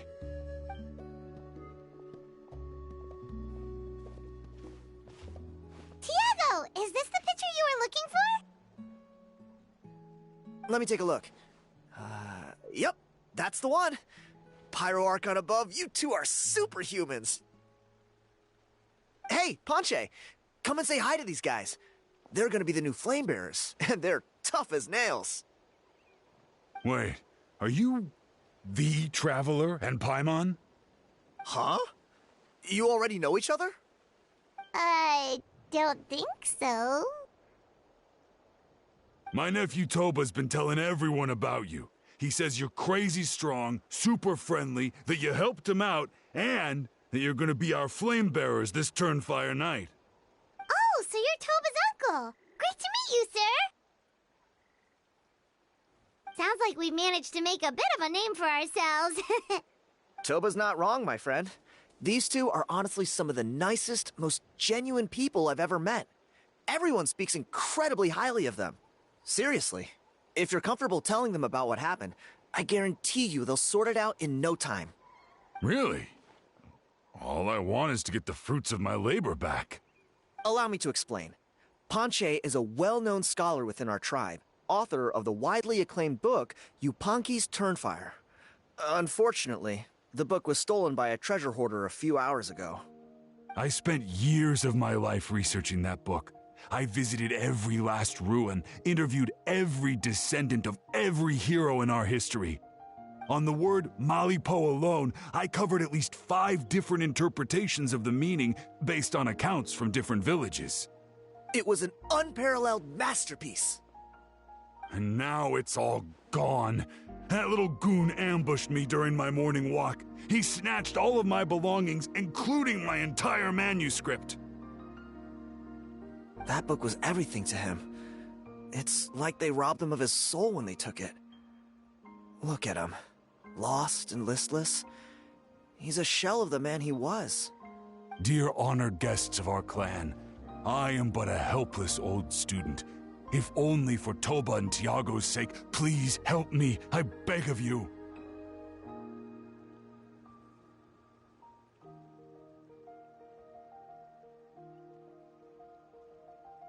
See what I mean, Ponche?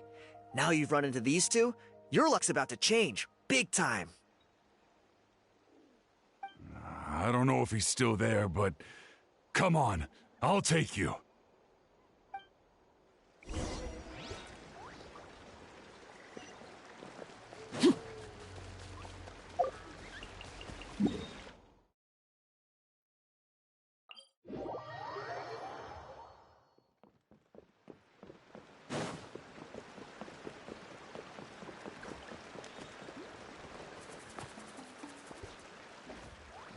Hey! You thieving rat! Give me my things back! What do you want now, you old bum? God, you're a waste of space. Prepare to get shoved butt first into a tree hollow. Oh, what's this? Brought a little bodyguard with you, huh? All right, let's see what you've got. Watch this! Eat dirt, suckers!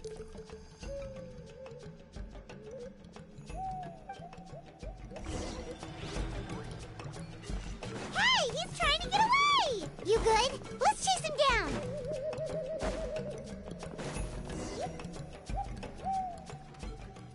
Stop, please! By all the warriors, heroes, gods, and kings, I can't run any longer! Please, I don't have your stuff anymore. Have mercy! Oh, yeah? Well, where is it then? I threw it away! You threw it away? The old bum's bag didn't have a single mora in it! Just a tatty old book, worn out pens, and some old rags. All that time lying in wait was for nothing. I was so mad I just threw all of it away. Is that really the truth? Okay then, where did you throw it away? The same place you found me. Look, I swear on the Pyro Archon it's the truth. May all my worldly possessions be turned to ash by Turnfire if I'm lying. Okay, that's a pretty strong oath. What do we do now? It sounds like he's telling the truth. Right. Let's hope nobody gets to the book before we do. We'll never get it back then.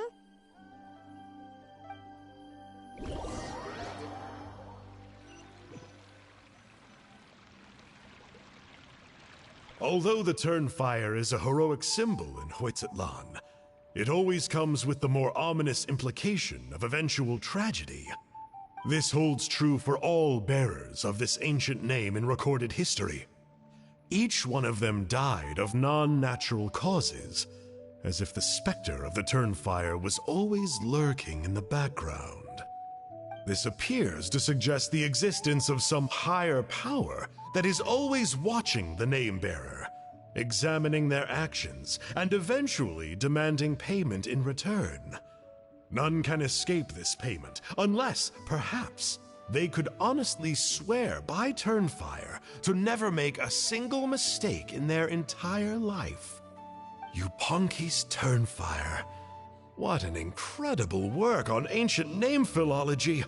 I can't believe it was just lying there for me to take.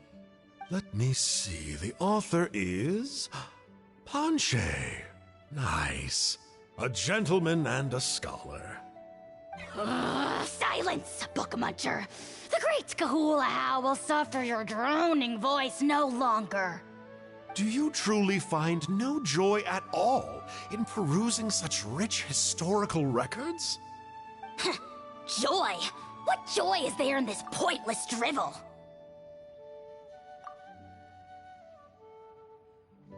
Well, it makes a pretty shocking prediction.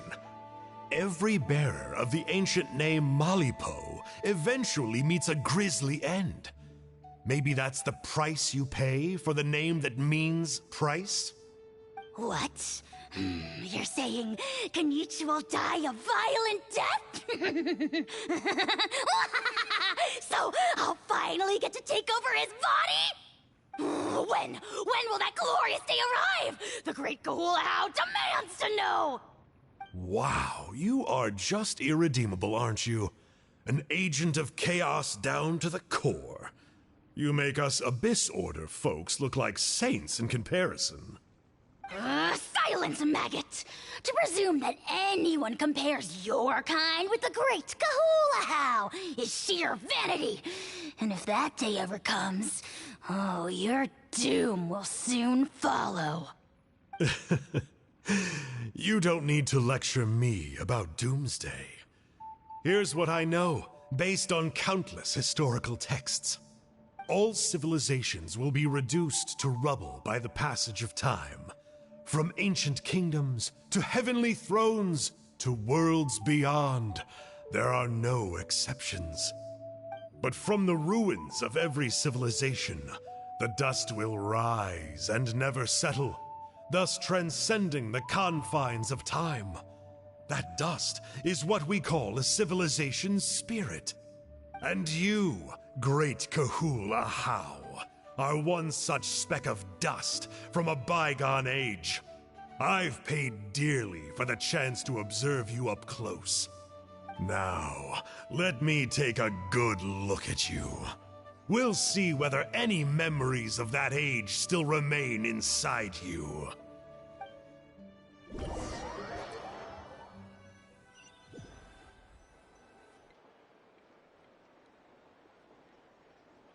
We're so sorry, Mr. Ponche, but we couldn't find your manuscript anywhere. Does that mean all of my hard work was for nothing? You gotta stay positive, Ponche. You might have lost the book, but the brains behind it are still intact. Surely you remember the main points at least? The whole reason I worked so hard to get it finished before the Turnfire night is because I hoped that maybe it might help us find a way through these trying times. But now... well, not exactly. But I thought my research might at least be a starting point. Oh, really? So what did you find out in your research? I think the key to all of this lies in the power of Malipo. Ponche, you know as well as anyone that ancient names don't hold any real power. Symbolic power doesn't count. You're right, but Malipo may be a special case. Given that it first arose in the era of the first Pyro Archon, it might contain remnants of Shibalanke's power. Yeah, I remember that story. My grandpa told it to me when I was a little kid. Maybe you're the special case. Most kids stop believing in that stuff by your age. I'm not talking about childhood superstitions here. There is evidence. Like what? Like the fact that the Mountain King is still alive. Everyone attributes that to the power of the Abyss. But there's more to it than that.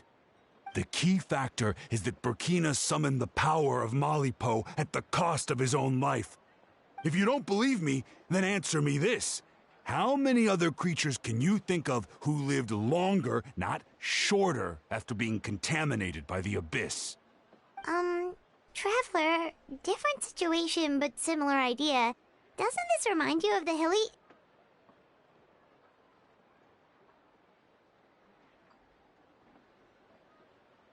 So, I came to the conclusion that Malipo must refer to some mysterious ritual involving a tit-for-tat exchange. It began with the first Pyro Archon, fell with the Grand Alliance, then was buried in the Night Kingdom. And now, it awaits the call of its new bearer. Hey. Sorry to interrupt, Ponche, but you seem to be getting a little overexcited. I'm sorry. I was originally planning on presenting my findings to Kenichi. I'd hoped he would be attending the upcoming ceremony. Sounds to me like you dreamed up one fanciful theory to support another. Kenichi, what are you doing here? I more or less finished what I was doing, so I came to have a quick catch-up. Now a good time? Kenichi! I'm onto something. I haven't worked out all the details, but you have to attend the Turnfire Night. So Mr. Ponche here has done a lot of research on the history of the Turnfire and thinks he might have found a way for you to solve the problem.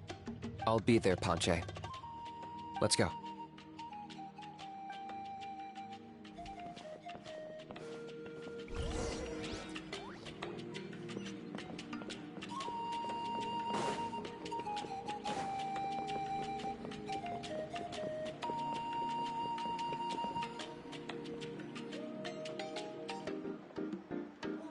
Here will do.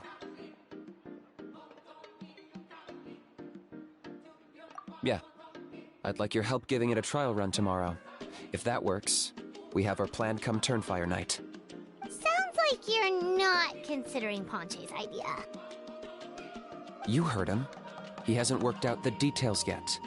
We need a more practical solution with concrete steps to follow. Yet? Are you saying you think he might actually be onto something? I think it's possible, based on something I know about the war 500 years ago. Burkina didn't fall to the abyss. He was killed by the Mountain King in an episode of madness. In his final moments, Burkina made the fateful decision to not fight back, and instead pass his blood and power on to the Mountain King.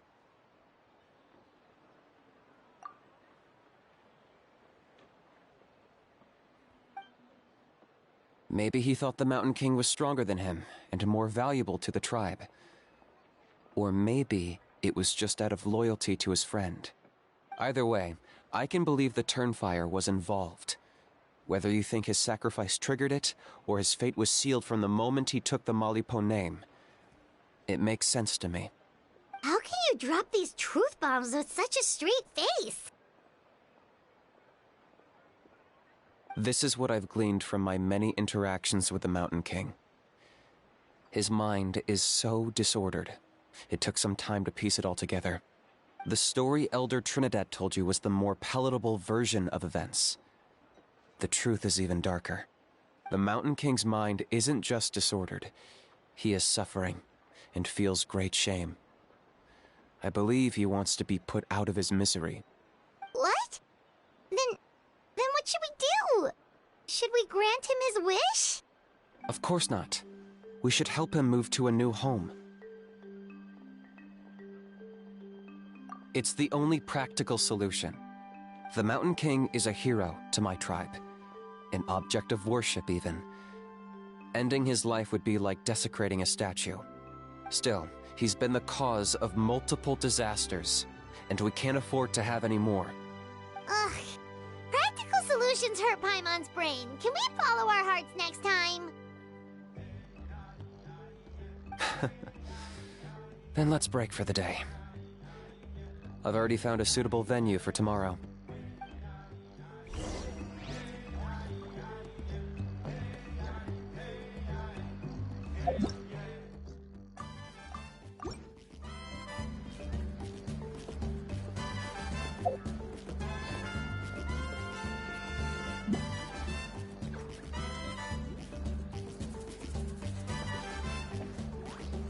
Next.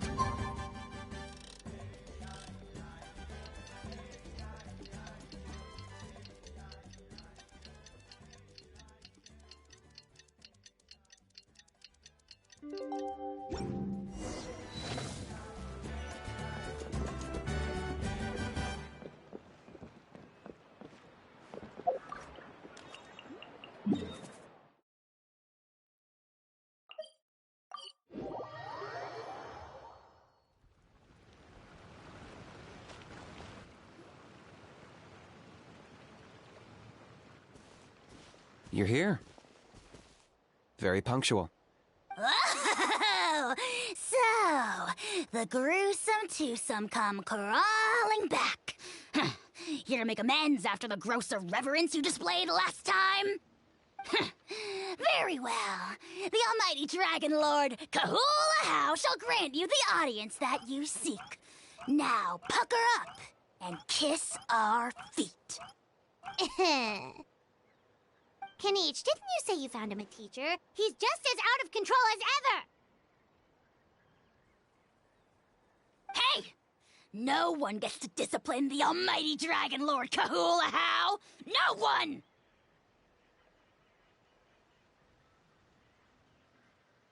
Maybe because I've never had a gentle-natured companion like Paimon to compare against. Is that a compliment? Yeah, I see what I'm missing out on now. And it's a lot. Knitch! We could drown this measly flying ant in one droplet of spit! How dare you compare her to the almighty Dragon Lord Kahula-How! Oh, just wait till I possess your dead body! I will commit heinous atrocities! Tear down your legacy! Destroy your reputation! Wreak havoc on your...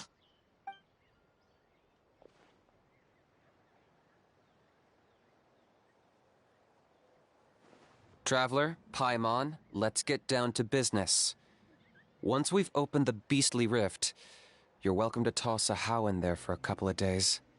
With pleasure. You don't need to ask twice. I got my hands on this device in a trade. It's meant as bait, but it'll also stabilize the abyssal energy. The rift towns will tear through space to get to this. Once they're here, we take them out and claim the rift for ourselves. You'll find out soon enough. First, let's try this out.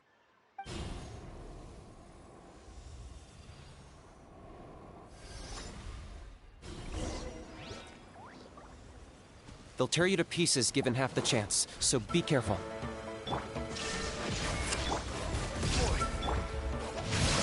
Body, no, my sword! Let me weave you a verse. Locked on!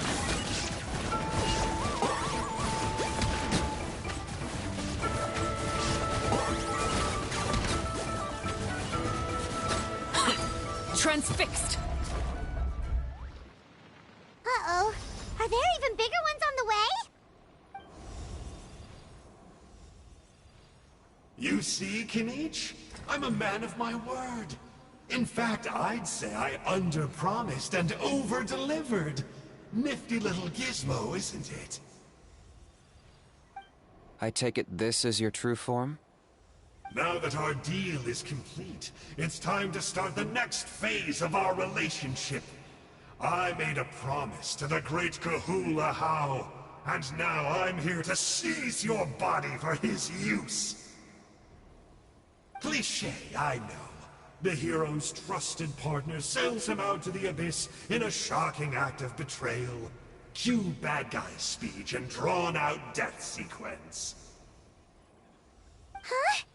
Angel? Huh? Huh? What are you two doing here? Oh, Mr. Kinich, this is not what we agreed on. Traveler, this is the gift I got you.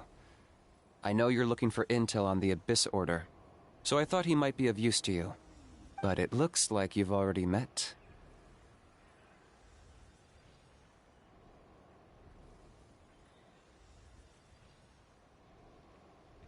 Yikes. Frosty reception. Gotta say, I kinda pictured this moment going a little differently. Tears of joy welling up in your eyes as you say the words, "It's good to see you again, old friend." Don't be ridiculous. Sounds like you've been reading too many romance novels.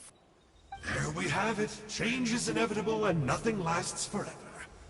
What a pity. Well then, time for you to meet the new me. This time, please call me Sanka. Sanka! Aha! So you're the glasses guy! You tricked Huni and Toba into telling you a bunch of stories! What does it matter?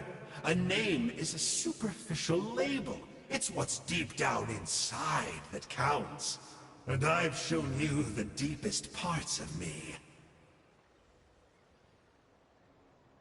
That would explain a lot. Why else would you show up here and start acting like a wise guy? You looking for a fight? I'll pass. I do rather like you, as I've said before. But my one quibble is that you really don't know your own strength. Wait. Of course! You're the one behind all the recent Abyss activity! Let Paimon guess! You've been provoking the Mountain King, too!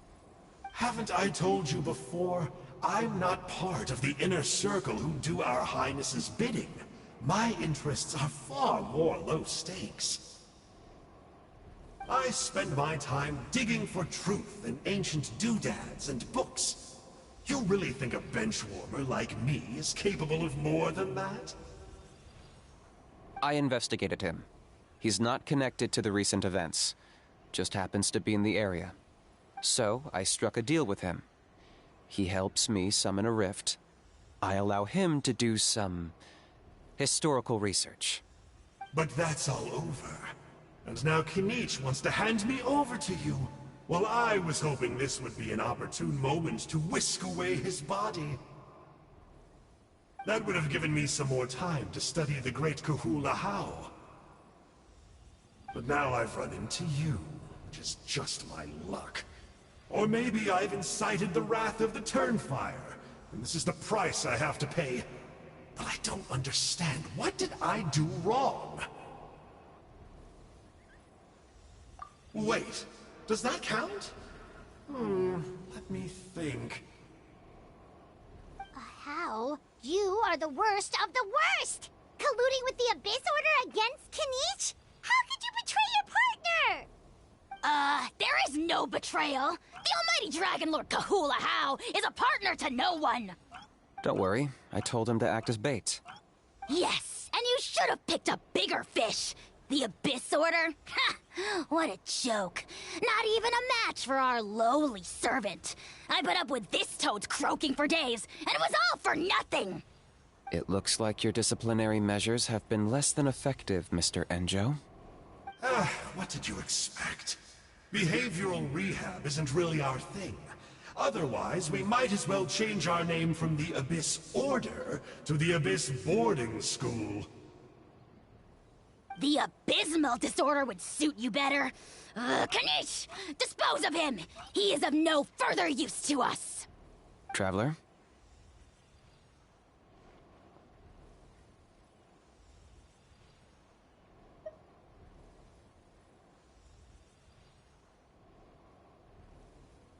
You see, this is why I like you. Still, you shouldn't underestimate me just because I'm a lowly clerk. I could never beat you in a straight-up fight, but when it comes to running away, I won't lose to anyone. Do me a favor and remember how fast I disappear. Maybe then you'll show me a little respect next time. Darn! He got away again! Couldn't you have stopped him? It's alright. He's not worth our time and energy. Besides, it seems like he's in debt to a lot of people. I'm sure they'll keep him busy. If you say so. Still, Paimon's kinda surprised that you actually struck a deal with someone from the Abyss Order. To borrow that guy's words, names are superficial labels. Whether you call it the Abyss Order or anything else, it's a broad generalization at best. Think of it like apples that have fallen from a tree. If you tasted each one, you'd find that they're all at different stages of ripening. Even the unripe fruit blown off its branch before it's fully grown can still be brewed into a fine wine. Everything has its use. Well, in that specific sense, maybe Enjo's not such a bad apple. Not rotten to the core, at least. Of course! Only the almighty Dragon Lord, Kahula How, is rotten to the core and evil beyond redemption. Ugh. So what exactly are you anyway? You're definitely the evilest little thing Paimon's ever met. Don't worry, he can't hurt a fly. You could say that. Paimon heard that those kinds of contracts might come with a terrible cost attached. Is that true? Such as a How watching me like a ravenous vulture? Vulture? Vulture? We are the Dragon Supreme, sovereign ruler of the Nation of Flame. Let's pick this up another time. It's getting kinda late. You should go back and get some rest. Big day ahead. Tomorrow's Turnfire night. Time to light the sacred flame and burn away the filth for a legendary 500-year-old warrior. Oh yeah. Hearing you lay it out like that is making Paimon a little nervous. we've put in, it all comes down to tomorrow night. We have to make sure we solve this problem once and for all. Then it can't hurt to say this one more time. Good luck to us both. See you tomorrow.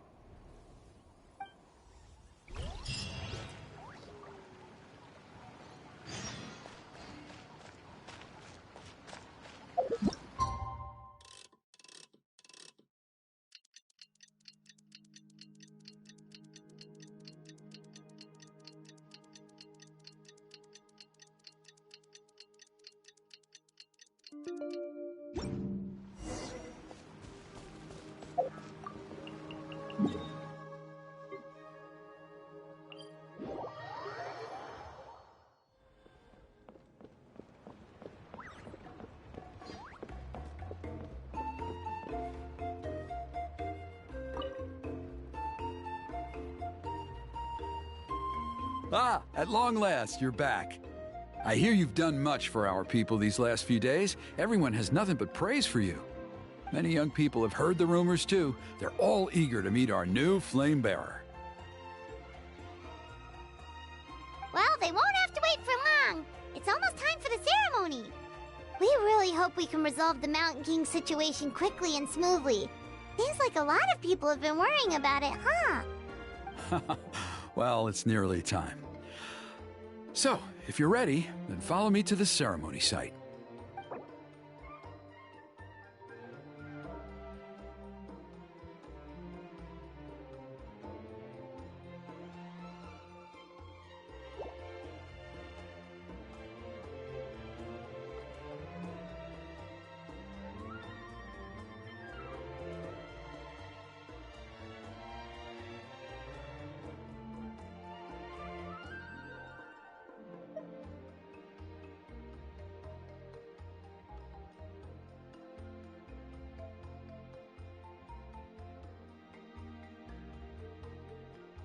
Of course, there's no rush. I can wait for you right here.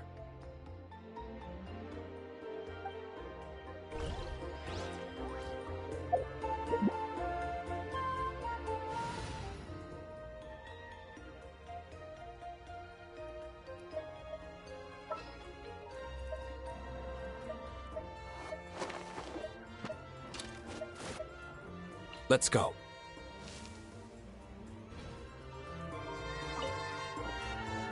Are you ready?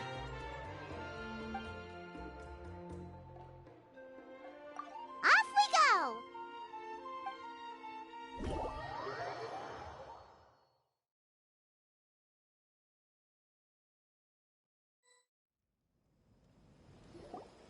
Here we are. Our honored guests have arrived. I have heard much about your fine work over the past few days. I hope you'll allow us to thank you properly after tonight's ceremony. Don't worry about it. Getting this huge venue ready must have been a huge task. No need to make extra work for yourselves on our account. Oh, if it means getting the Mountain King issue resolved, no cost is too great to bear. A resolution will come in due course, but every great fire starts as a tiny spark. We must take it one step at a time. No one would disagree with you if that were possible, Chief, but it's been far too long since we've seen a real step forward. Look around you. Can't you see how our numbers have dwindled since the last Turnfire night? The ceremony was arranged on short notice. Many are away from home and could not make it back in time. That may be so, but still. Good evening, Traveler in Paimon. Kanich! Not a moment too soon. Chief Wayna, Elder Trinidad, could you give us a minute? I'd like to give the Traveler a few pointers as the previous Flame Bearer. Very well, but make it quick. Let me know when you're done and we will begin the ceremony. Let's step to the side. Has anyone gone over the key steps of the ceremony with you yet? Yeah, Elder Trinidad did, but, Paimon seems to have forgotten them. What a surprise! The flying ant has an ant-sized brain. If you don't want your tongue to be burned off by the sacred flame tonight, I suggest you stay quiet. See those sacred flame pillars?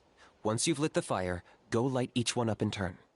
Once that's done, head down into the cave where the Mountain King slumbers, light the braziers along the way, then bring the flame to the final altar.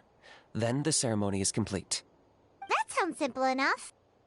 The process isn't complicated, but remember, you mustn't turn back at any point. If you miss a pillar, you can't light the next one, then come back to it. You have to keep moving forward, or it's seen as disrespecting our ancestors. If that happens, you won't receive the blessing of the Turnfire, and you'll have to start over. I made you a diagram that summarizes the steps. Take a look.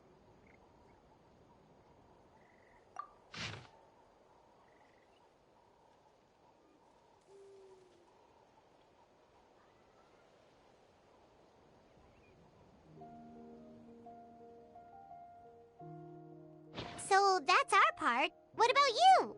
I'll be with you the whole way, and once you've lit the altar, I'll start summoning the rift. You can leave that side of things to me. Just focus on your part. Okay. We'll try to remember all that and get it right the first time.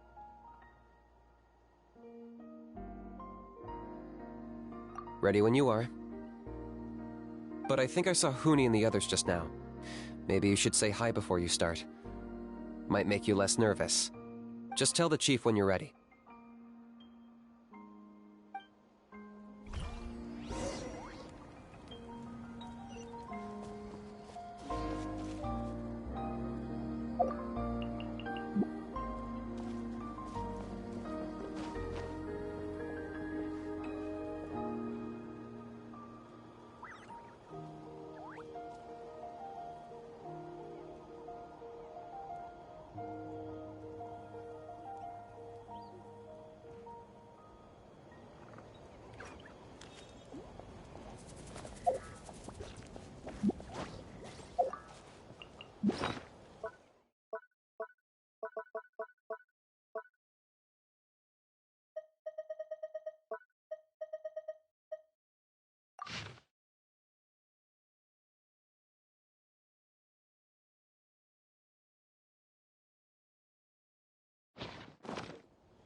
How are you doing? Is all in order? I'm counting on you. Don't forget what we talked about. By past fuel and present flame, life marches ever on. My brothers and sisters, the time has come to light the fire once again, and let the Turnfire night shine bright in Huitztlan.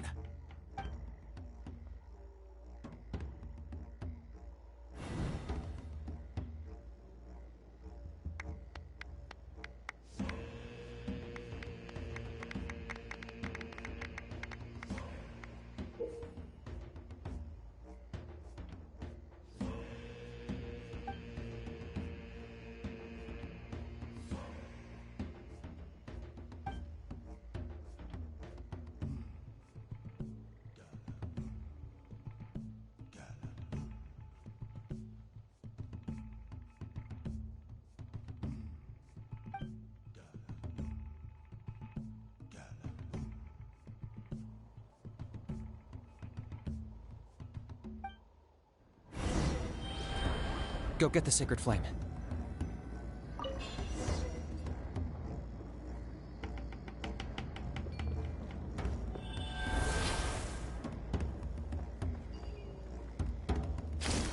Nicely done. Off to a good start. Great stuff.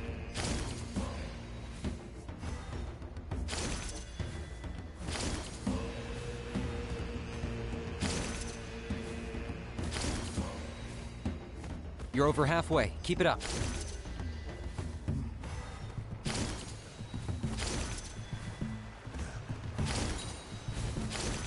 Impressive. Just one more to go. Come on, one last push. The final sacred flame pillar is up ahead.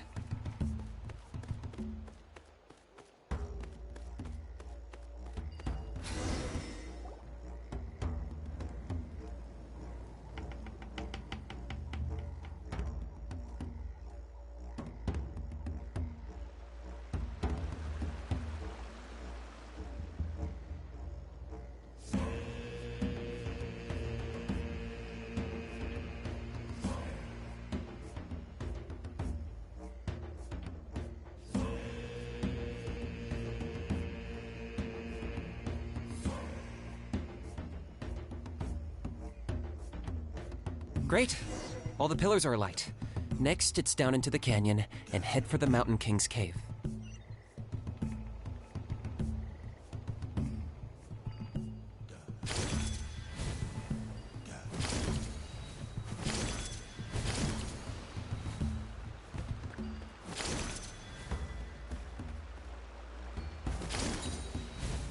Almost there. The cave is just up ahead.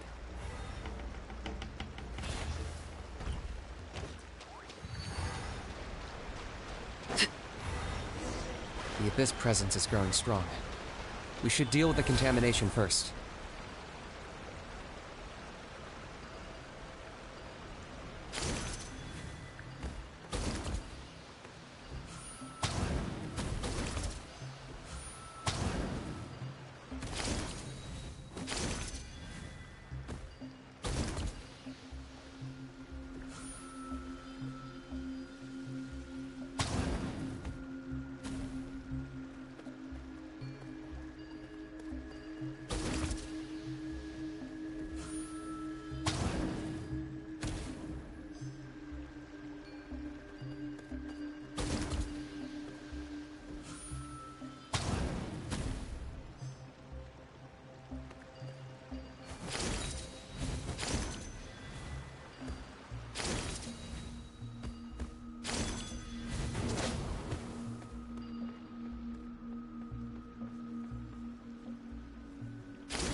There's the altar of the Sacred Flame. Remember, light up the torches around it first.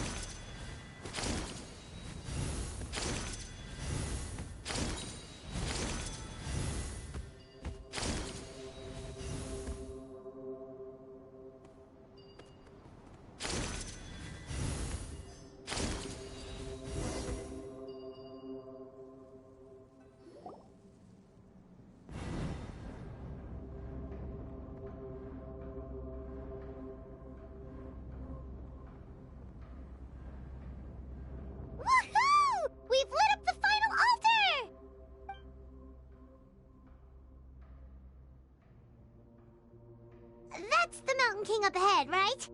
That's him. Kangamato, king of the Yumkasaurs from 500 years ago. He's very powerful. Paimon can tell. He is huge. Let's tread carefully. We don't want to wake him up.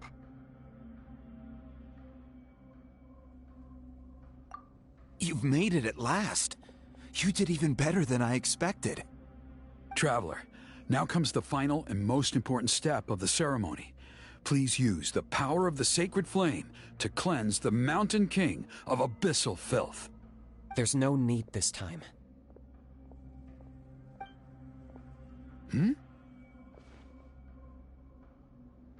Such strong abyssal power. What is that thing?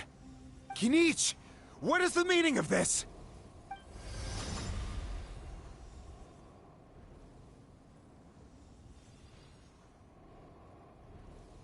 Is that a beastly rift?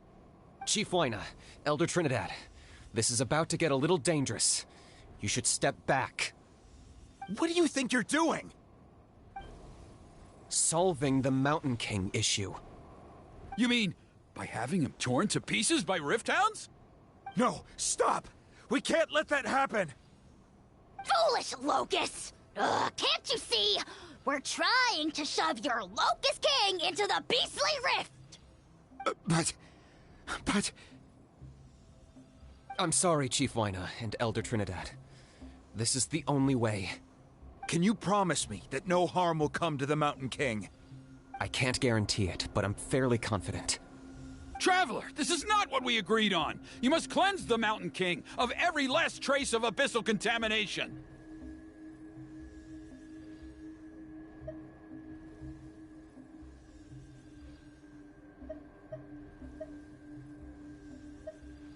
Okay, I see what this is. You've been in cahoots this whole time!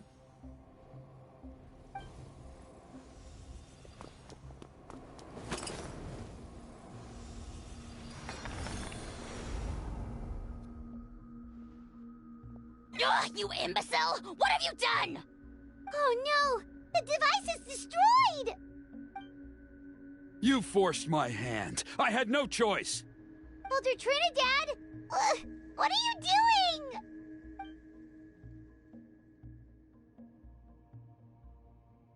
No! The Mountain King is waking up! He will cause even more casualties! Everyone, out! Now!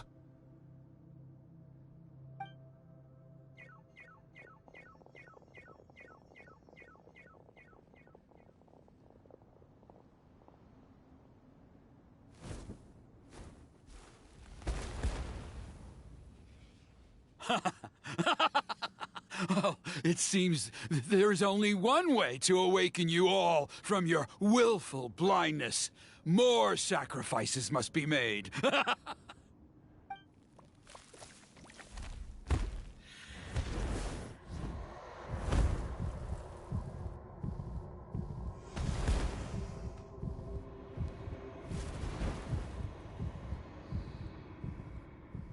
Take me, O Mountain King! Take me as your next sacrifice!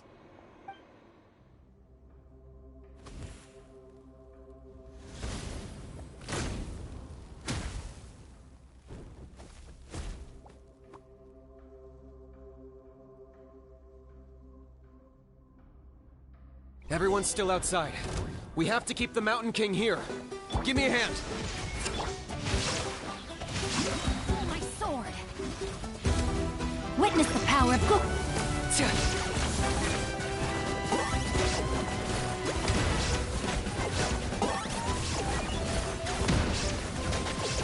Watch out for the fruits he's spitting out. I can use those against him.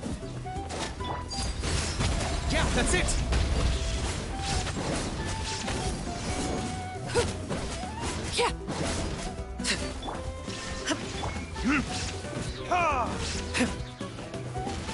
Rain outlines your fate. Know my sword. Let me weave you a verse. Bow before your king! Glory to which none can compare. Especially not when I'm in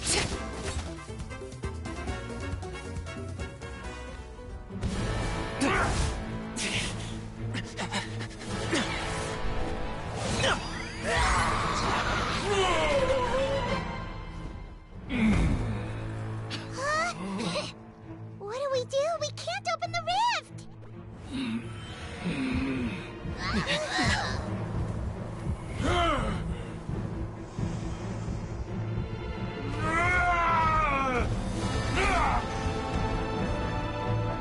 Kill me! Put an end to Huitztlan's shame!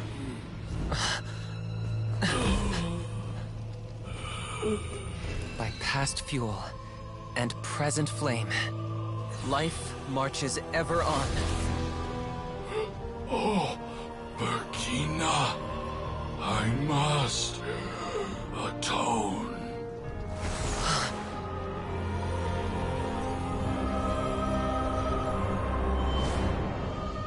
Patience. We will answer to the fire for all our deeds. Even if one day I fall behind, never look back. Keep moving forward, as we are now.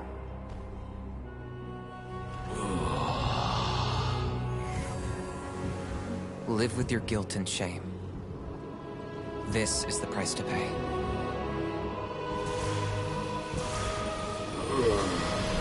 Heir to the Turnfire, please use my ruined vessel to train the heroes of the future. The will of Kangamato will march ever on, till the abyss is stamped out.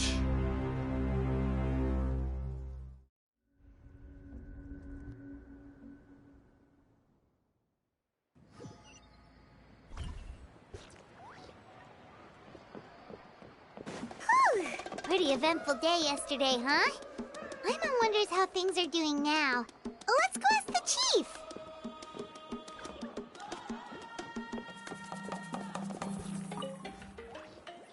Traveler, you've come at just the right time. I have some good news for you.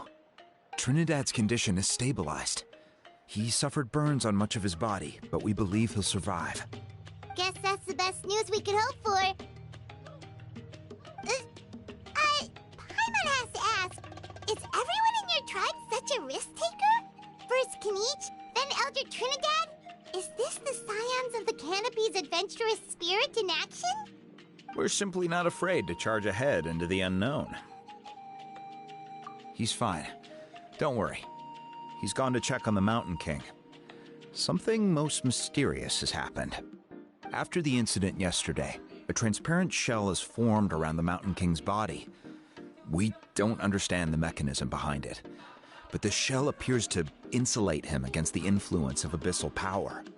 It is somewhat akin to a scab, in that it stops the abyssal energy within him from bleeding out, while also preventing further abyssal energy from seeping in and infecting him. We've never seen anything like it. The tribe's most senior elders believe it was caused when he was burned by the sacred flame, similar to the way burned wood becomes charcoal. I think their theory makes sense. After all, we've never thrown the Mountain King directly into the sacred flame before. Wow. So it's made a barrier against abyssal energy? That's a good thing, right? It's practically a miracle from what we've seen of it so far. It means that the Mountain King's level of abyssal energy is now stable. No longer will we need to perform an annual cleansing ceremony. Wow, that's amazing! I know what you're thinking. The young people in the tribe are already speculating that yesterday's ceremony was a Turnfire night like none other in our history. Because you and Kinich, you summoned the very flame that appears in our ancient legends. A great transparent ball of fire. And that fire is what saved the Mountain King. Whoa! So that was the real Turnfire? I may be the chief of this tribe, but I've only ever known the Turnfire as a concept in our legends. I cannot answer that question. If anyone can answer it, I suspect it would be the bearer of the Malipo name. He is in the Mountain King's cave as we speak. Ah, so Kinich then. Why don't we go see how he's doing?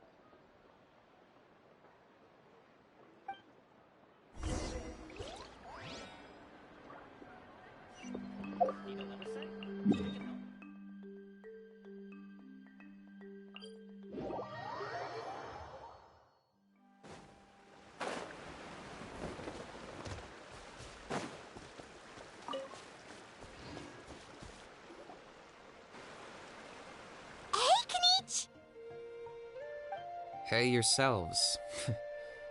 You two doing okay after yesterday? We were gonna ask you the same question. You scared Paimon half to death when you rushed into the fire. Sorry, I couldn't just stand and watch the Mountain King get burned alive. So you thought you'd try and extinguish the sacred flame with Dendro?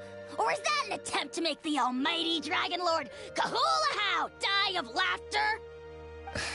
The sacred flame only possesses a fraction of the Pyro Archon's power. It's not as if I was fighting the Pyro Archon herself. Kinich, when you went into the flames, were you intending to, Intending to what? to, do the same thing as Burkina? Sacrifice myself? Of course not. My focus was on keeping the Mountain King alive, not on what it would cost. But now I'm curious. What made you think I was going to sacrifice myself? Well, because everyone's saying the Turnfire is what saved the king last night. And Ponche's theory was that summoning the Turnfire is a tit-for-tat exchange, right? So, to pay for it with your life. So you've heard that rumor too. I'm afraid I can't say for sure. What happened yesterday was a first for me too. Well, even if you don't know, there's probably no one in the world who does. What I would say is, if that really was the power of the Turnfire, I'd sooner believe that the Mountain King summoned it himself. The Mountain King? Then, what price did he pay?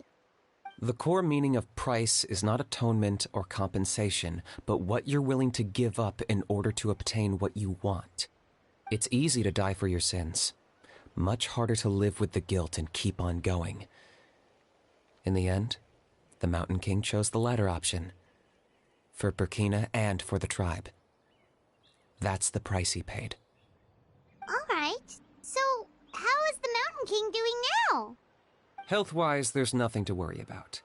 He'll enter a fighting stance whenever we set foot in his territory. But his attacks are gentler now and not as crazed as before. Like he said yesterday, he just intends to be a sparring partner for people to practice with.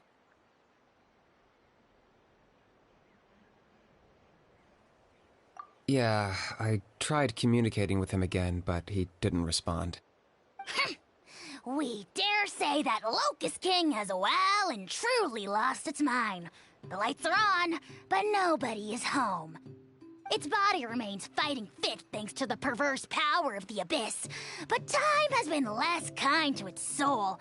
It was ground to a pulp long ago. But we saw him come back to his senses yesterday. That was merely one last burst of brain activity before it croaked. As you humans would say, it went out with a bang. Oh, come on! Stop being such a doomer! Paimon bets the Mountain King has finally let go of the tragedies of the past now, and is focusing on moving forward. That's why he doesn't have time to chat with us. He's too busy thinking about the future. Well, at least it means my fellow tribespeople can move forward now, too. Thank you for your help, Traveler. I owe you one. Yeah, that's right. You caught Enjo for us, remember? But he ended up being completely useless. It's not a fair trade if you lost out. That's on him. It's not your fault he's useless. Besides, we're friends now. You don't owe us anything. Friends? But your friendship is an even more valuable gift. I can't in good conscience accept it for free. So promise me, if you need anything in the future, you'll come to me. For you, I'll do anything.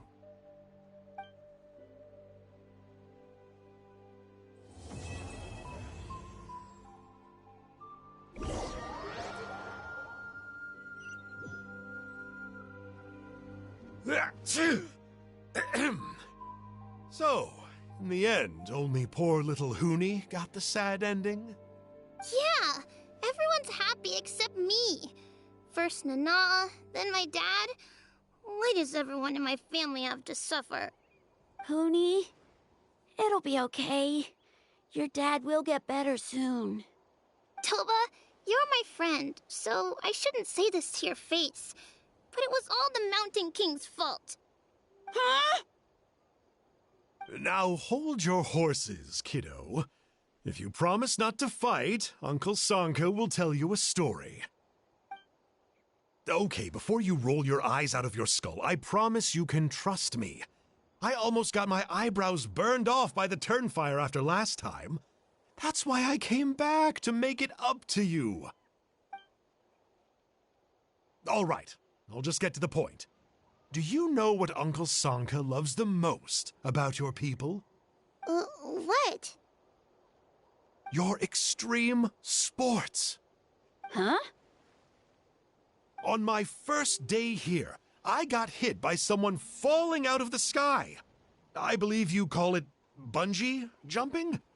It's a dangerous sport, to be sure, but the courage it took to make the jump impressed the heck out of me. So, I introduced myself to the jumper, we made friends, and I even helped treat her wounds. Oh, such a nice friend. Of course. Anyway, the good times didn't last, because I got captured by a powerful foe, so we had to part ways for a while. In the hands of the enemy, I was scorned, scolded, and nearly given away as a gift. Oh, it was so humiliating. A horrible experience to look back on. Why does Uncle Sanka always have to suffer, I thought. So I feel your pain, Huni. I was in the same position. But in the end, I made it through, and I left all of those painful memories in the past. I even managed to reunite with my friend. Is that it? The moral of the story is to look forward in life, right? Yeah, we've heard that one millions of times. Sorry, Uncle Sanka, but you're not cut out to be a teacher. Very smart, Huni, but not quite smart enough. What I'm trying to tell you is that after I reunited with my friend, I found her injuries were all healed, but she really missed her family. So, I thought you might like to see her too. She's right behind you. Turn around and see. Another trick about not turning back? I'm not falling for that one again. Huh?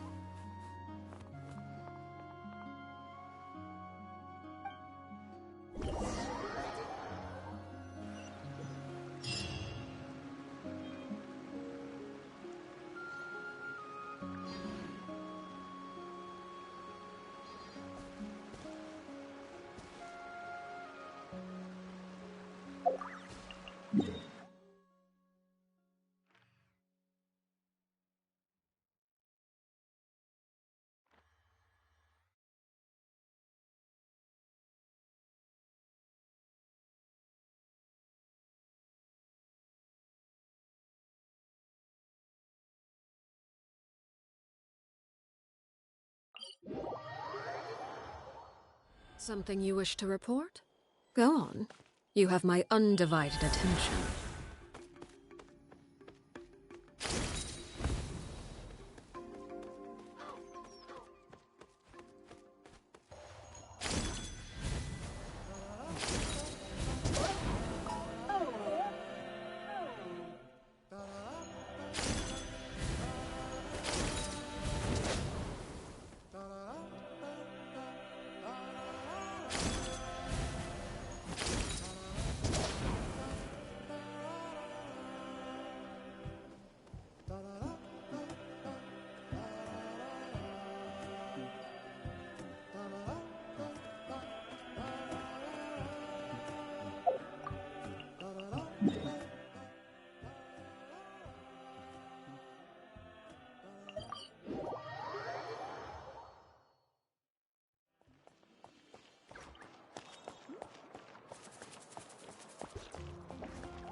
Some in the field.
keep you waiting, did I?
Let's get this show on the road.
Well, since you asked so nicely.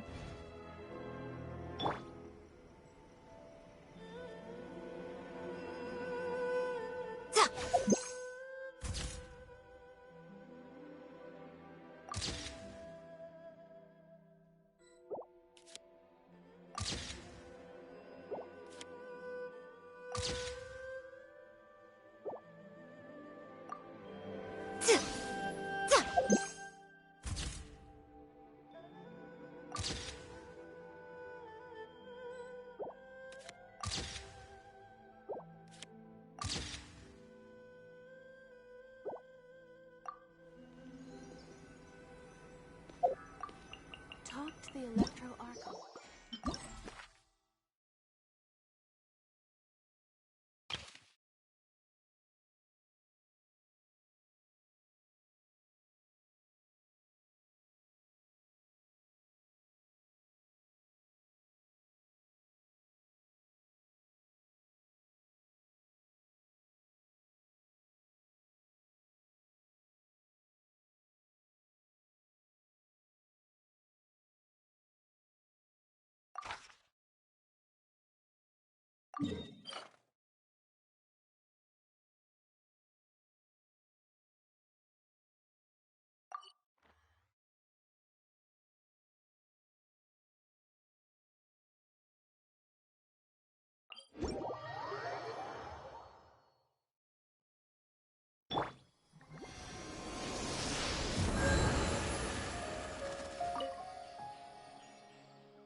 What's wrong?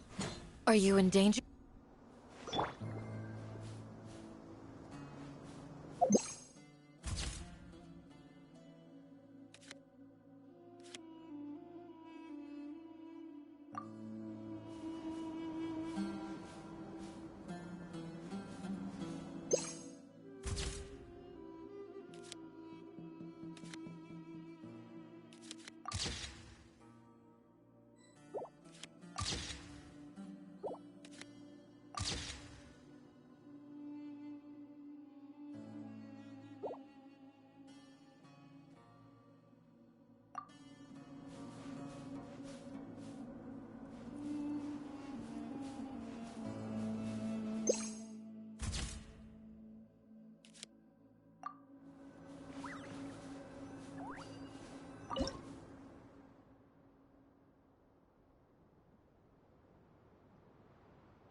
It's not about the money. Fine, if you it's can't about afford it, then the just give me the principle. photo back.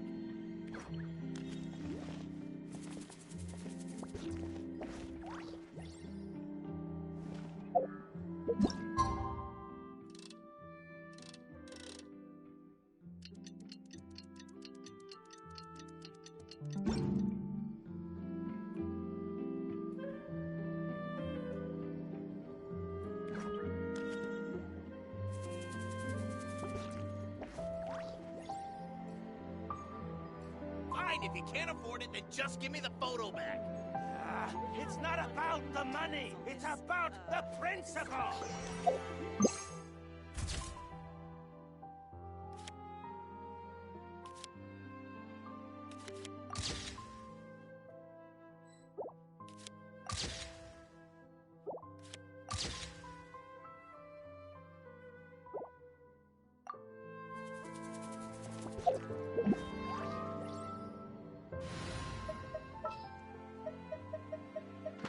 Prepare to be amazed. It's not about the money, just give me the photo back. Principle! On this, statue.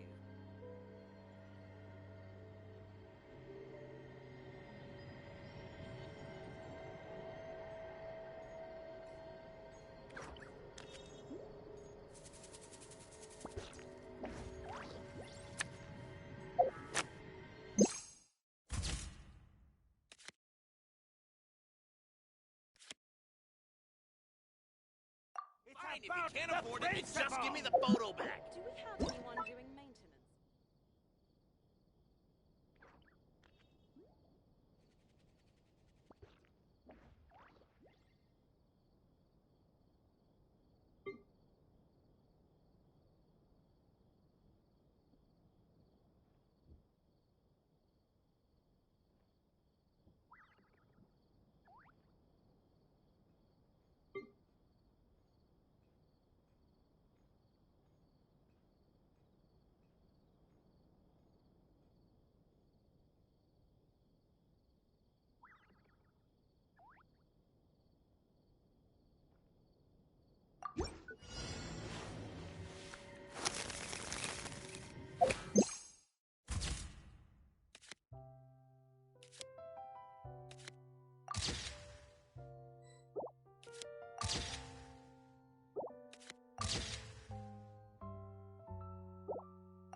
Fine, if you can't afford it, then just give me the photo back. It's not about the money, it's about the principle! Statue.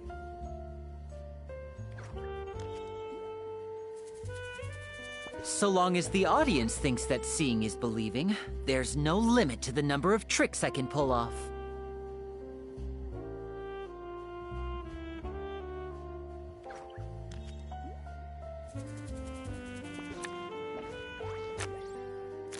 Fine, if you can't afford it, then just give me the photo back. It's not about the money, it's about the principle!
The pleasure is all mine.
I won't hold you back.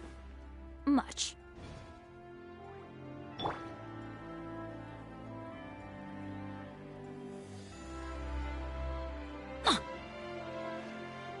Yeah. Yeah.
Benny's adventure team, assemble!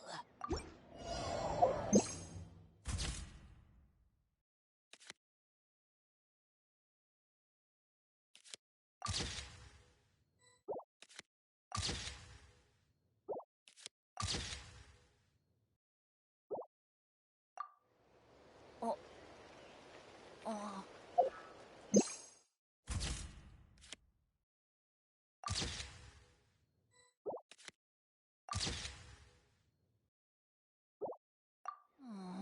Or not.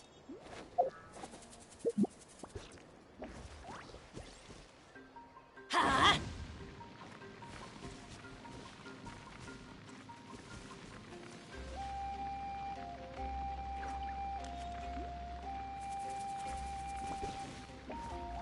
Teamwork is...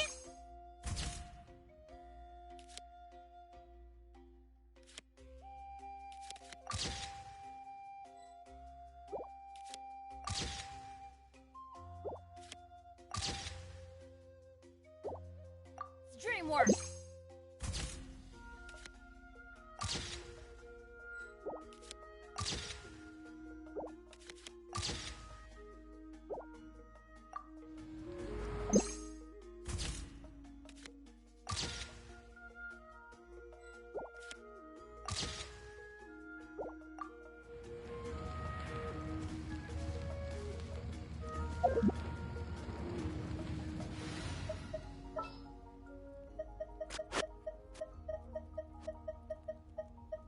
Oh yeah, rock on!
there's fire in your soul, you gotta rock and roll. So come on, let's get moving.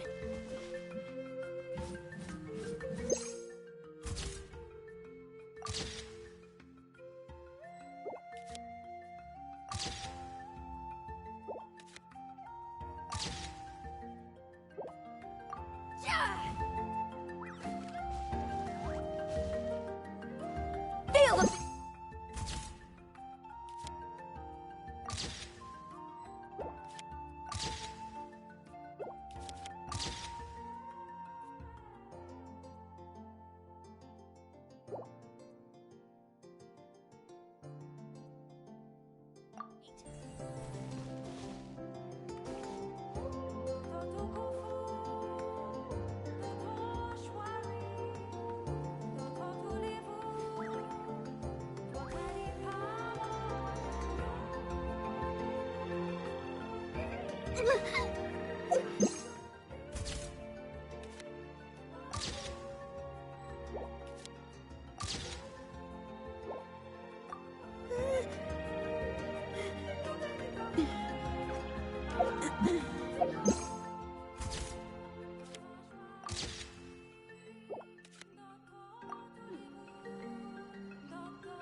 Whatever's going on over there, looks pretty rock and roll to me.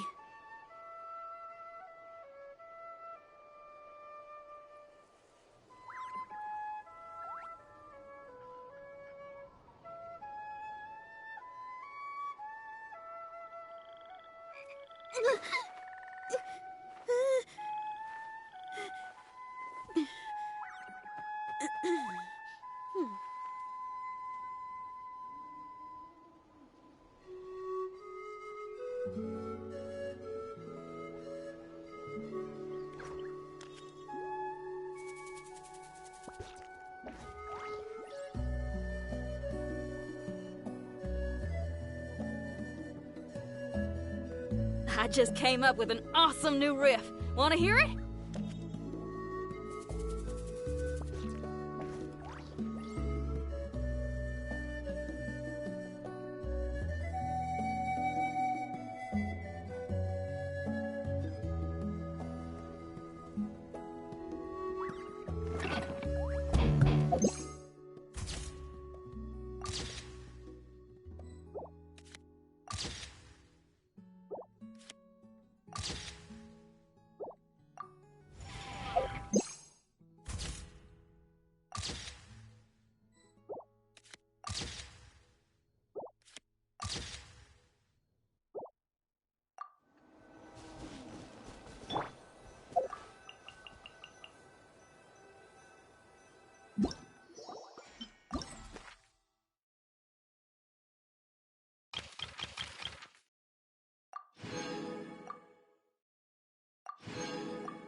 You might want to get a guide if you're not familiar with the area. Don't interfere with the mixing process if you don't keep your voice down.